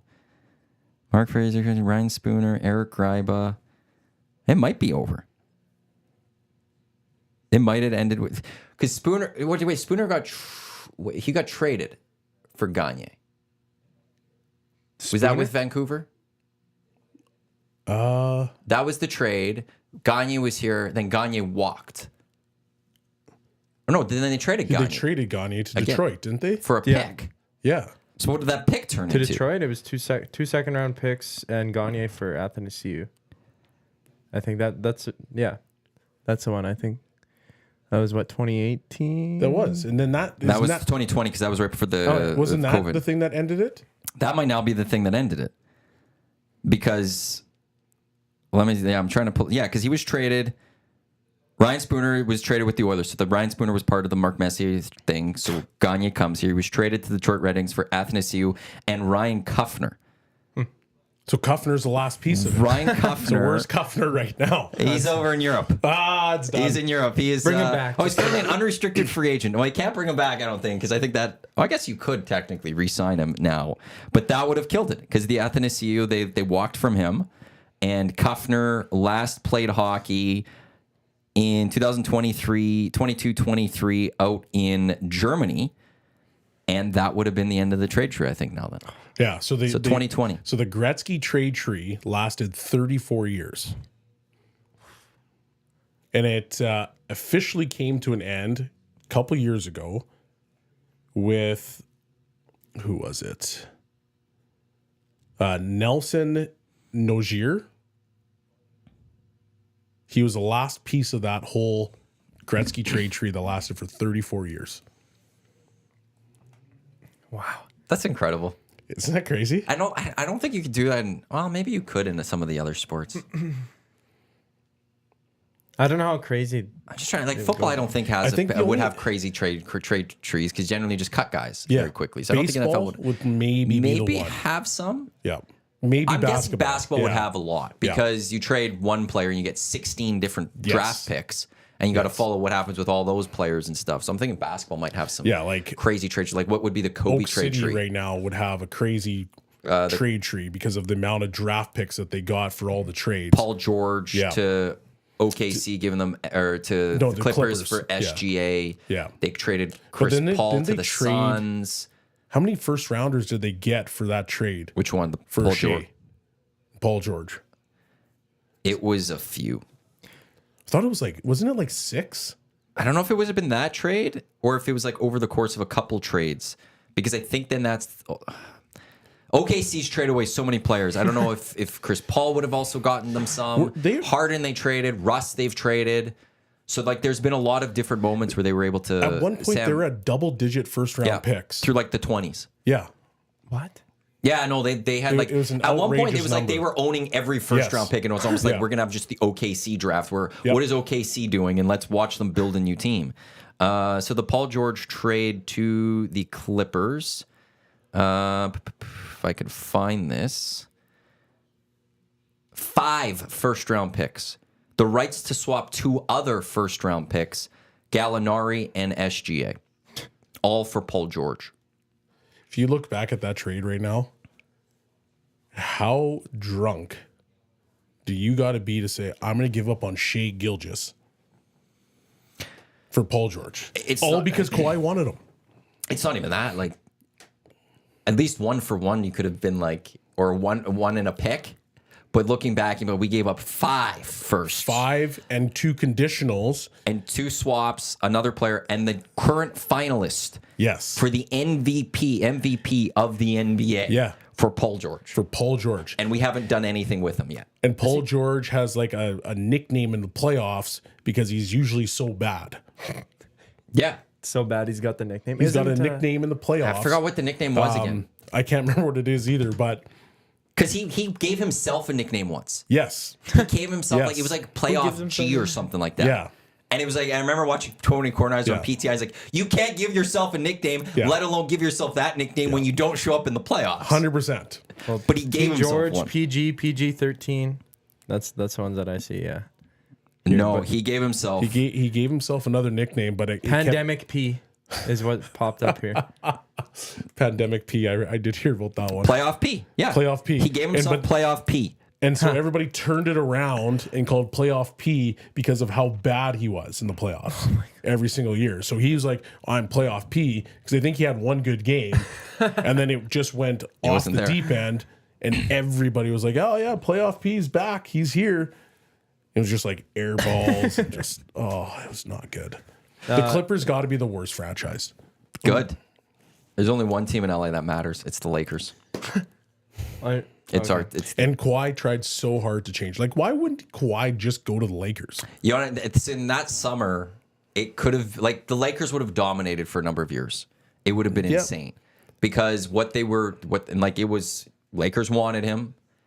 It was they would have had LeBron, AD, and Kawhi. Yeah. There was no stopping that. No. Because it was also one of those. I remember Dusty and I always like texting through that whole saga because we're really hoping he'd go to the Lakers. you could go such load management for all three of those guys. Like Kawhi would be like, you only want to play 20 games this year. That's cool. Yeah. Because we've got LeBron and AD to carry some of these. Carry us. AD, we're going to rest you for a number of games. Kawhi, in those 20 games, the Kawhi's there, and LeBron will find time for you to mix it in. But then come playoff time, the three of you are going to be healthy. We're going to put you together. How do you stop those three? You don't. They stop each other because they're all ball dominant. But I think LeBron would have been smart enough to know these are the guys. Yep. Yeah, I would agree with that. Adjusted Yeah. with that. And I don't think there would have been stopping the Lakers for the last number of years. No, but I'm going to give you this one. If Kawhi would have stayed with the Raptors, three-peat. Three-peat? Three-peat. Because you had Spicy P just coming into his own. OG was hurt the year they won. Mm-hmm. He came back. And so if you would have had on the floor at any given time, Kawhi, OG, Van Vliet, Lowry, or Spicy P, you're not beating that. There was no team that could match up to that with the ability to be locked down defensively, but then have guys like Pascal and Kawhi hit dagger after dagger after dagger. Because the minute Kawhi left, Spicy P became Spicy P, and as a secondary player, good luck. Which moves Lowry to your number 3, moves Van Vliet to your number 4, and that's why they were so successful, because they had a guy that was a drop-down shooter. But now you got Spicy P as your second, who's now coming into form, and then you throw OG. Oh yeah, by the way, OG is only one of the best defenders, on-ball defenders in the league, with the other guy who is one of the best on-ball defenders in the entire league. How are you scoring? Three-peat. Well, so I'll agree part of one thing. Like, the first year without Kawhi, they were great. Unreal. We were stunned by how good the Raptors were that year. Where I'll counter that they don't win that year is that's the year the Lakers won. And I'm not saying this as a Laker fan. The Lakers were great that season. They were the top of the Western Conference. They were good. They actually built a really solid team for that season. They got great production from... That was a pandemic, though, wasn't it? That was ended up being the pandemic, but not the full season. Like, that's the shutdown and all that. Rajon Rondo was great for them. Dwight Howard was great for them. They had a lot of great pieces that filled out AD and LeBron, but also Kobe died. And that changed everything for the Lakers that year. There was nothing else that mattered for that franchise and for LeBron. To be a Laker great was to go win a title in honor of Kobe, and there's only one of those you could do, and it's that year. The year he died. Fair. And that's where I man, that would have been a tough series. I'm just trying to, Kawhi with Spicy P, Kyle Lowry as good as he was, they were going up Gasol. against, well, Danny Green did go to the Lakers, but now does Danny Green go to the Lakers? He probably doesn't. Or does he stick around? But then you still have Gasol, you still have Ibaka. Yeah. But then the Lakers still, LeBron, AD, how do they match up? Like, Kawhi, ever since he's gone to the Clippers, they've owned the Lakers more so. They've been winning a lot more. So That would have been a tough at that series. time, because he wasn't fully, he hadn't faded yet. Because when he ended up with the Lakers, that's when he faded, which was 2 seasons after. He was still pretty good. So him versus AD in the post, Gasol's whole thing was that he was ultra smart. So we knew how to minimize guys that were bigger than him, stronger than him, a la what he did to Embiid year after year, or game after game, rather. So when it came to a post, center versus center, well, I'm going to go with Gasol on smarts, but I'm going to go AD raw athletic ability. So it would have been just an unbelievable matchup there. But then you go Kawhi versus LeBron. That would have been an unreal matchup. The reason that I say that the Raptors would have won is because OG would have came in, and as being one of the best on-ball defenders in the league, if I'm LeBron and I give up the ball and I go to my secondary player, well, how is he scoring on OG? Yeah, but Rajon Rondo gets the ball in that situation, and he's smart. Okay. And he makes the right play. He'd find the right guy to make the right play. You can be as smart as you want, but OG, since he's moved to the Knicks, has shown everybody how good defensively he is. Because he was in Canada, nobody gave him Yeah, I that know. notoriety. But You would have had Nick Nurse versus Frank Vogel as coaches, which would have been amazing. It would have been I'm unreal always sad that they got rid of Frank Vogel. The Lakers. Unreal series. That actually would have been an amazing series as I think about it. That's a 7-gamer. yeah. Wow. You're just What could have been, right? What could have been? well, if in the Kawhi end- just would have picked the right spot. Kawhi went to the Clippers. He's never going to win a title. LeBron's Yeah. got his one with the Lakers. The Raptors will still forever have their one. Did you pay attention to that run with the Raptors? I kind of watched the last series a little bit. I yeah? wasn't into basketball whatsoever. I guess I could say I'm still not into basketball. I'm getting into it slowly. A lot of the names that you guys said, I knew though. Because That's the a stars start. transcend the sport. Yes, they do. Yeah. In that sport, Yeah. they transcend it more than any other sport there is. Like 100%. outside, like there's the QBs obviously in the NFL that will transcend, but in basketball, the superstars transcend. Yep. And we're seeing that right now with the WNBA now happening with Caitlin Clark Yep. and everything that's coming and all the money she's getting. And where was it? I think is it Washington or is it somewhere else? It's happened for a couple cities. They moved the game that they're going to take on the Fever to a bigger arena Oh, really? because there's just going to be so many tickets for Caitlin Clark. Yeah. That they like one of them, it's like a 4,500 seat, maybe 7,000 seat stadium they sit in, and they're going to a 15,000 because Caitlin Clark's coming through town. And Are you surprised that she turned down Nike and went with Under Armour and Curry flip Group? side, no, she's a Nike. She's turned down Under Armour. Are you sure? Yeah. Curry wanted her, and to get her to Under Armour, she turned it down to go to Nike for an 8-figure deal. Because that was what, 20 million she was offered? Is it that She much? was, yeah, she was I think offered that's what I a said. 4-year, $20 million. And It's Under Nike. Armour- It's supposed to be, unless she's changed her mind since. It's Nike. I swore I saw something yesterday that said she went with Curry's group because she would have been the only female face. Oh, then that's a change. Because as of last week and stuff, Caitlin Clark was not going to Under Armour, even though Curry tried to get her. Yeah. And it chose to go to Nike. Let's find out. And again, but this is also the thing about basketball, they transcend their sports, is we care about where they're getting their endorsements like this. Yeah. And we know that about their shoes. Caitlin Clark will get a shoe out of all this. And it's so unique to that sport. You're not doing that in hockey as much. Like, yeah, you could go by the stick of a player. Yep. But it's not at the same level, right? And basketball is just, they're into the pop culture world, and it's a very, very different sport when it comes to their stars and the rest of society in terms of the love It's the way and it should interest be, and all that. though. The stars drive the sports. Well, that's the NBA players found a way to take advantage of that and make it's their league.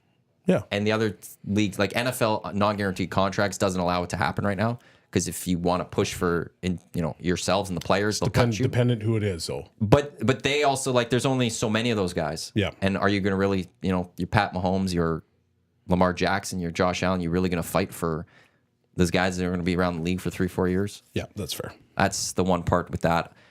Hockey, there's got to be a way at some point to you got guaranteed contracts. It goes against the identity of hockey, I guess, to come out and be like, I'm good, I'm great.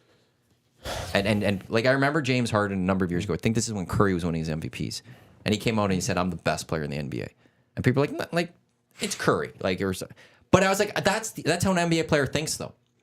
They sit there and they think I am legitimately the best, and they have no problem going out there and be like, I'm better than everyone else and I will go beat anyone else because they just have that much confidence / arrogance. And that's what makes them so great. But that wouldn't happen in hockey. You wouldn't have Austin Matthews come out ever and say, right now, I'm the greatest goal scorer in the history of hockey. But that's because NHL, it's ingrained in you early that you don't give bulletin board material. You be humble, you be this, whatever. But I could almost guarantee you if you said, be yourselves, there would be some of that. And that's where some of that would happen is where us in media and fans would also have to be willing to accept that for a little bit to keep allowing it to grow and accepting that. Well, think about PK Subban. Say whatever you want about PK as a person. When he came in, he started to transcend the sport a little bit in the sense that he showed personality all the time. Yep. He showed personality on the ice. He didn't care who you were. He went at everybody. And then off the ice, he was bigger than life. And think about all the backlash that guy got. It got him traded out of Montreal. I did. Where were you with him? I was with him in Montreal. In Montreal? And I would say that PK, the person, got him traded out of Montreal. Because one-on-one, unbelievable human being. Actually, really good dude. Yeah. But then he likes that show. Well, but that's the thing. Right? Like they didn't want you. You don't want You the don't. show. We don't want the show. We don't want the antics. We don't Can't want have this. that. But at the same time, like he donated $100 million to the hospital, but people forget about that stuff, and so then that personality started to show, and they're like, "Hey, well, you're done." And so once again, I don't care what you think of PK Subban, and think whatever you want. That's your opinion. But it's when the personality gets too big, they shut it down in the NHL. Because I can guarantee you, and I will guarantee you, that there's way more players in the NHL that are similar to what PK is like than we could all know. But they'll just get ripped. Yeah. And So why they do don't it? come out. I mean, it is so much, I guess, of like a team sport. There's never that, like, I guess, with the NHL and marketing, there's not that one player where you go, that's a guy. Some people don't even know who Connor McDavid is, right? Like, Which is a legitimate problem. yeah, That's- it is. He's the biggest player. The in the biggest, world. one of the biggest stars in Canadian sports right now is Alphonso Davies. It's not Connor McDavid. Period. Yep. He's got the bigger global reach and Yeah. it's going to only get bigger if he eventually moves to Real Madrid, because Real Madrid is the biggest sporting club in the world in terms of supporters, and a Canadian might be playing for them. That's bigger than hockey. Yeah. Around the world, Connor McDavid is not really known. Yep. Now, if that move is made and he goes over to Real Madrid, could he go down as probably the most well-known, biggest Canadian athlete of all time, like over a Wayne Gretzky? Ooh. Oh, over Wayne Gretzky, I'll say easily. Like who else? If he goes and if he becomes a star at Real Madrid, Oh yeah, that in itself is just a different echelon. Like that's again, Real Madrid on social medias. If you go based on that, there's no team in the world that has as much social media following as Real Madrid, and it's not even close. So the amount of people that will know Alphonso Davies' names just from Real Madrid fans is going to be insane. But I don't see. That's a tough one. Bigger than Because Wayne? I don't know, I don't know what the world fully thinks of everything and how much they remember of things. Like, to me, Donovan Bailey would be a big name because he was the world's fastest man, and that holds weight around the world. 100% it does. Like, that is a known thing But when you at are the the world's same- fastest man. But are we so far removed? We're almost 30 years removed from Atlanta that would that I would say that at the he's... height of all their careers? I don't know how big Donovan Bailey would have. I don't think he would have been very big. bigger than because- Wayne because if Gretzky would you- have been bigger. I think Wayne Gretzky would have been bigger. That's Yeah. just... I could see that one. I didn't think Donovan Bailey was in the spotlight enough. Like, you look at Usain Bolt and what he's done for sprinting. But just It's crazy. It's awesome, he was the best, right? Like, but once again, we go back to this thing, and it's like the personality side of things, and Bolt is all personality, and he's like ridiculously fast. He's tailor-made to be a sprinter. And so now his global reach is probably massive. But as we started to move through all the different Olympics, sprinting became way more popular. It's always been the 100-meter, I think, has always been one of the top summer games. It's the marquee event of the summer. Yes. I will say I think the men's gold medal hockey game is the marquee event of Winter Olympics. Yep. I don't think there's an event that is the biggest event. Yes. I think the 100-meter men's final is the biggest of the summer games. That's where all the spotlights are. Yeah. And it's gotten bigger over the years because now there's more money into it. So at the time that Donovan Bailey That's won, fair. was there as much endorsement? Was there as much fanfare as there is now? Rip City Step saying George St. Pierre in the conversation. He'd have to be. Yeah. he's up there. He'd have to be. Yep. In terms of global stars of hockey. Yeah. All right. Yeah, like I don't know how. Like it's tough to now to just really think of who would be the biggest global names in the history of Canadian sports, like that had that reach. And so I don't think it is actually crazy to think that Alphonso Davies could be the most recognizable Canadian sports name Steve ever. Nash, from a Canadian standpoint. Steve Nash with basketball is a pretty big name. Yeah, I think Wayne would still be bigger. Yeah. Globally? I think so. I feel so. But again, that's Globally, maybe Because not. hockey's only so big in the world. Yeah. Basketball is massive everywhere. it is. But it was Steve Nash's MVP that big enough that he would have resonated as high. I don't He know. should have won 3, by the way. They screwed him out of the 3rd straight. So I don't know. But I stand to me, if Alphonso Davies actually becomes a legit stud at Real Madrid and is part of that team for the next decade, winning Champions Leagues and La Liga titles. What a It's that I think that name will just be so known, and he has that personality to go with it. No doubt. Soccer is just so big, and especially over there. Well, but bringing it that from specific here team, over there. like Yeah. the top teams in the world, it's Real Madrid, it's Barcelona, it's Manchester United. You could throw Liverpool in Bayern's there. up there, too. Bayern would be up, but Bayern I think is lower than those other three. You're right. Like I'm trying to think. I think it goes Real. But if you're doing a I would top go 10, Barca. I would go United for like commercial reach, sponsor reach, all of that. And maybe go those three. Then is it Liverpool, Bayern, or is it Bayern, Liverpool? Like that would be my top 5. you put Bayern in your top 5? Yeah. Okay. I don't think. I don't blame you. I but- wouldn't put City there. No, City's brand new, basically. Arsenal, no. Chelsea, no. Tottenham, no. Juventus maybe can get in there, but I would still take Bayern and I would take Liverpool ahead of Juventus. Same with AC Milan. So yeah, that would be my 5. Yeah. And so if Alphonso Davies goes to Real Madrid, it's Alphonso ridiculous Davies- to think about this actually that an Edmonton is going to play for Real Madrid for me. Okay, so That's gonna be insane. Let's take it one step further, though. He's now part of arguably the 5 biggest football clubs in the world. Sporting clubs in the world at that point. Period. It's unreal.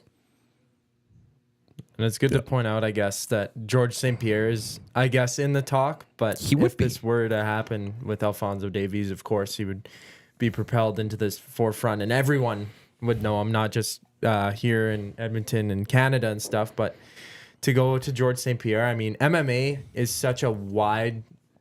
It's global. Yeah, it's global. It's all over the world, in Thailand and everywhere MMA is. But that poses another question. Like, how big is MMA going to be really in like 5 or 10 years? Is it going to be one of the 4 major sports? Is it going to knock off hockey? Not a chance. Hockey is not even one of the top major sports right now. Well, I guess in North America. Even- Even in North America, it's not the top. It's like, Even if I put them in the 4 spot behind, guess it's- would you say MLS? Is that what you're going with? right now, Yeah. yeah, Yeah, okay. MLS has moved ahead of them. When I first And started, NASCAR's moved ahead of them.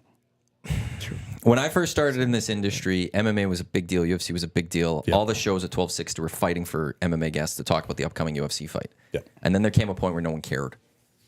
And I sit there and I go, there's a large fan base, like people like you, like YTT. There's a lot of MMA fans there. It's a massive sport. Yep. There is a growth in supporters, but I don't think that it has that much more to grow in terms of sucking people in to be in the conversation with the NFL, the NBA, Major League Baseball, and I'll still throw the NHL in this as a mainstream talking about it day in and day out. Is it sport. because I it don't doesn't have that. have the same star power?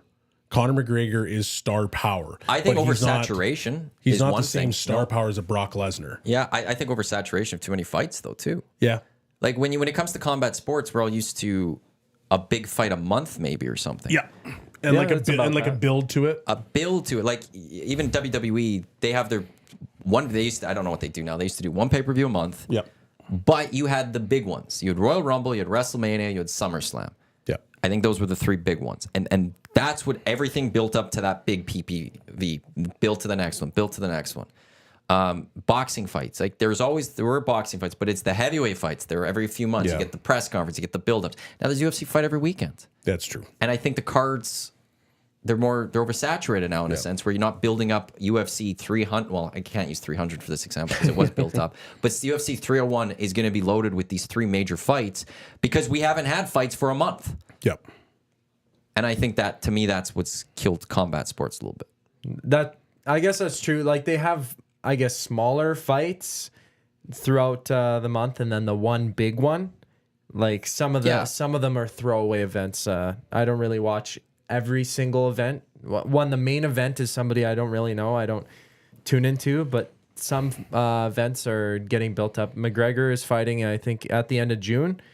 But like he's even the got next legit star UFC power. is He did. yeah. But Who would be the other guys? Because it's like, so when Khabib knocked off McGregor, right? yeah, and there's the big brawl in the And ring. there's a big brawl. When Khabib took over, he didn't have that same star power as McGregor did. So I feel like it lost its luster with that champion. Well, he also then retired pretty quick. So then that's gone. Whereas So now like, you lose no it. one was beating Khabib, it seemed like. Yeah. He was unbelievable. And I think there would have been a more star power built around could this guy get beat? But he left. But he left. And that hurt MMA. Yeah. So that hurt it a little bit. And then even if you look back at like Anderson Silva, when he had his reign of dominance, was there anybody more marquee? Actually, Brock Lesnar would have been, because they were at the same time. But it was like, okay, if Silva's fighting and it's like versus Chuck or it's whoever, like that was like, oh, this is going to be a fight. And everybody wanted to see these guys go at each other. And then I feel like his reign kind of got lost because he fought too much to the point where he was too old. And then he just kept getting beat up and losing fights and all that kind of stuff. Like That was bad. I felt like it was almost like they lost that shine. They lost their biggest stars for multiple different reasons, and that's brought it down to whatever level it's at now. That's true. And there's some like rising stars, I guess, like Sean Strickland might be one. Sean O'Malley, Israel Adesanya is huge. McGregor coming back is humongous. And that's where I will also then go to that if that's huge, that McGregor's coming back. How long has it been since he's fought?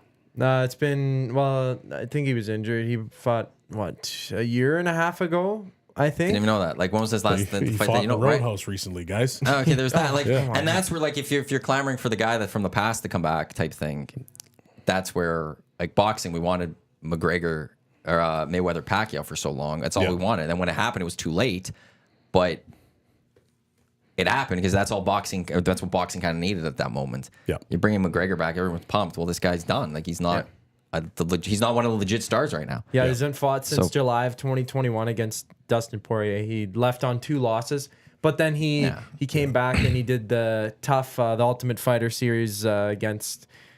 I'm losing his name now. Wow, Michael Chandler. Okay, and he was supposed to fight him. I guess he was injured doing the Roadhouse movie and stuff, and then they're finally having that fight. So that's going to be pretty big.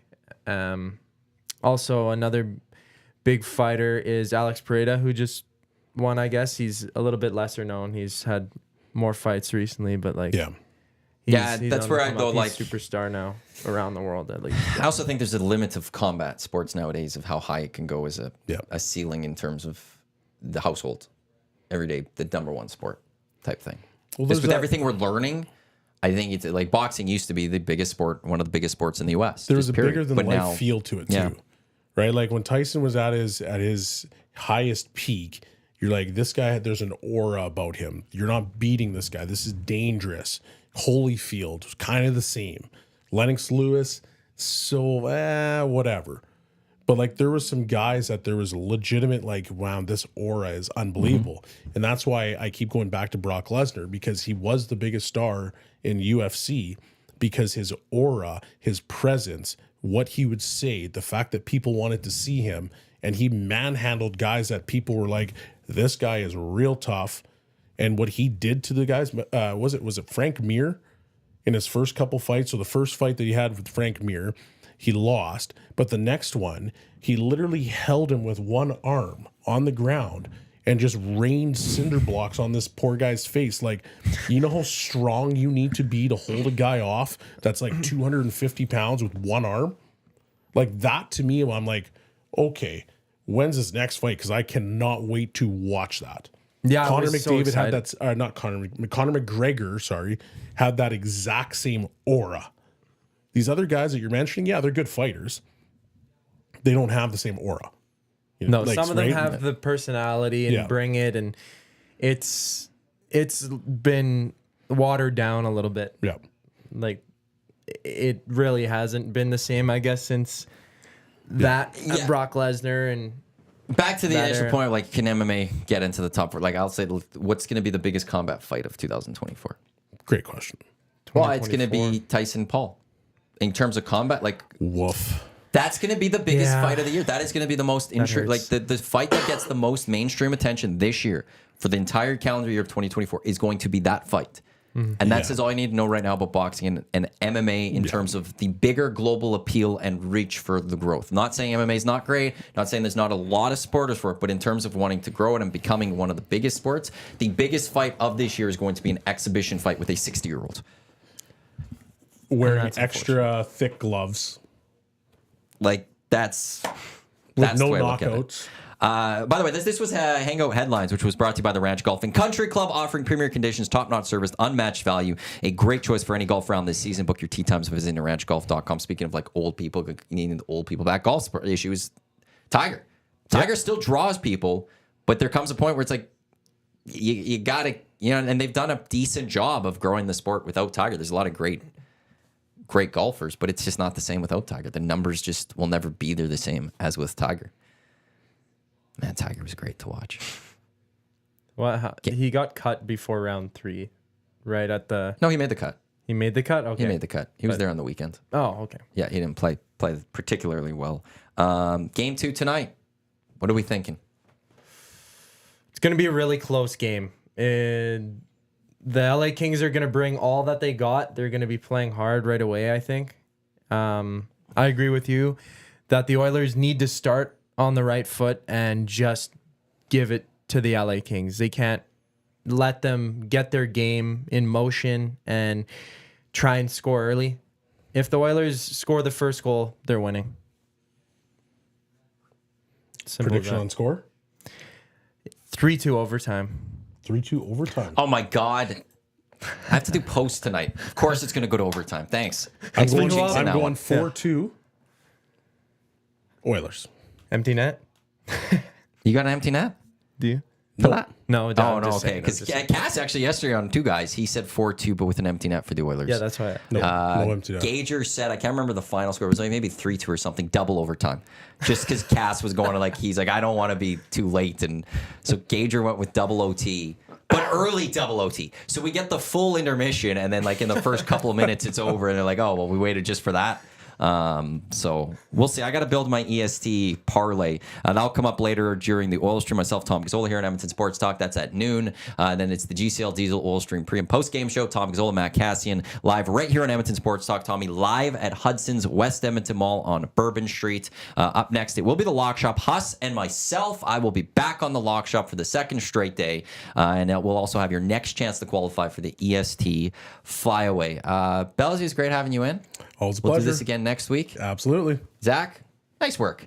Thank it's good you. having you around. Sorry you had to sit there just during our basketball discussion. That's okay, I'm We're all learning. just sitting there paying attention. Lars, I think, called you that they look like you're the seat filler of the Oscars. But thanks to Lieutenant Eric and Joaquin Gage. It was a wild game, too. Oiler game tonight.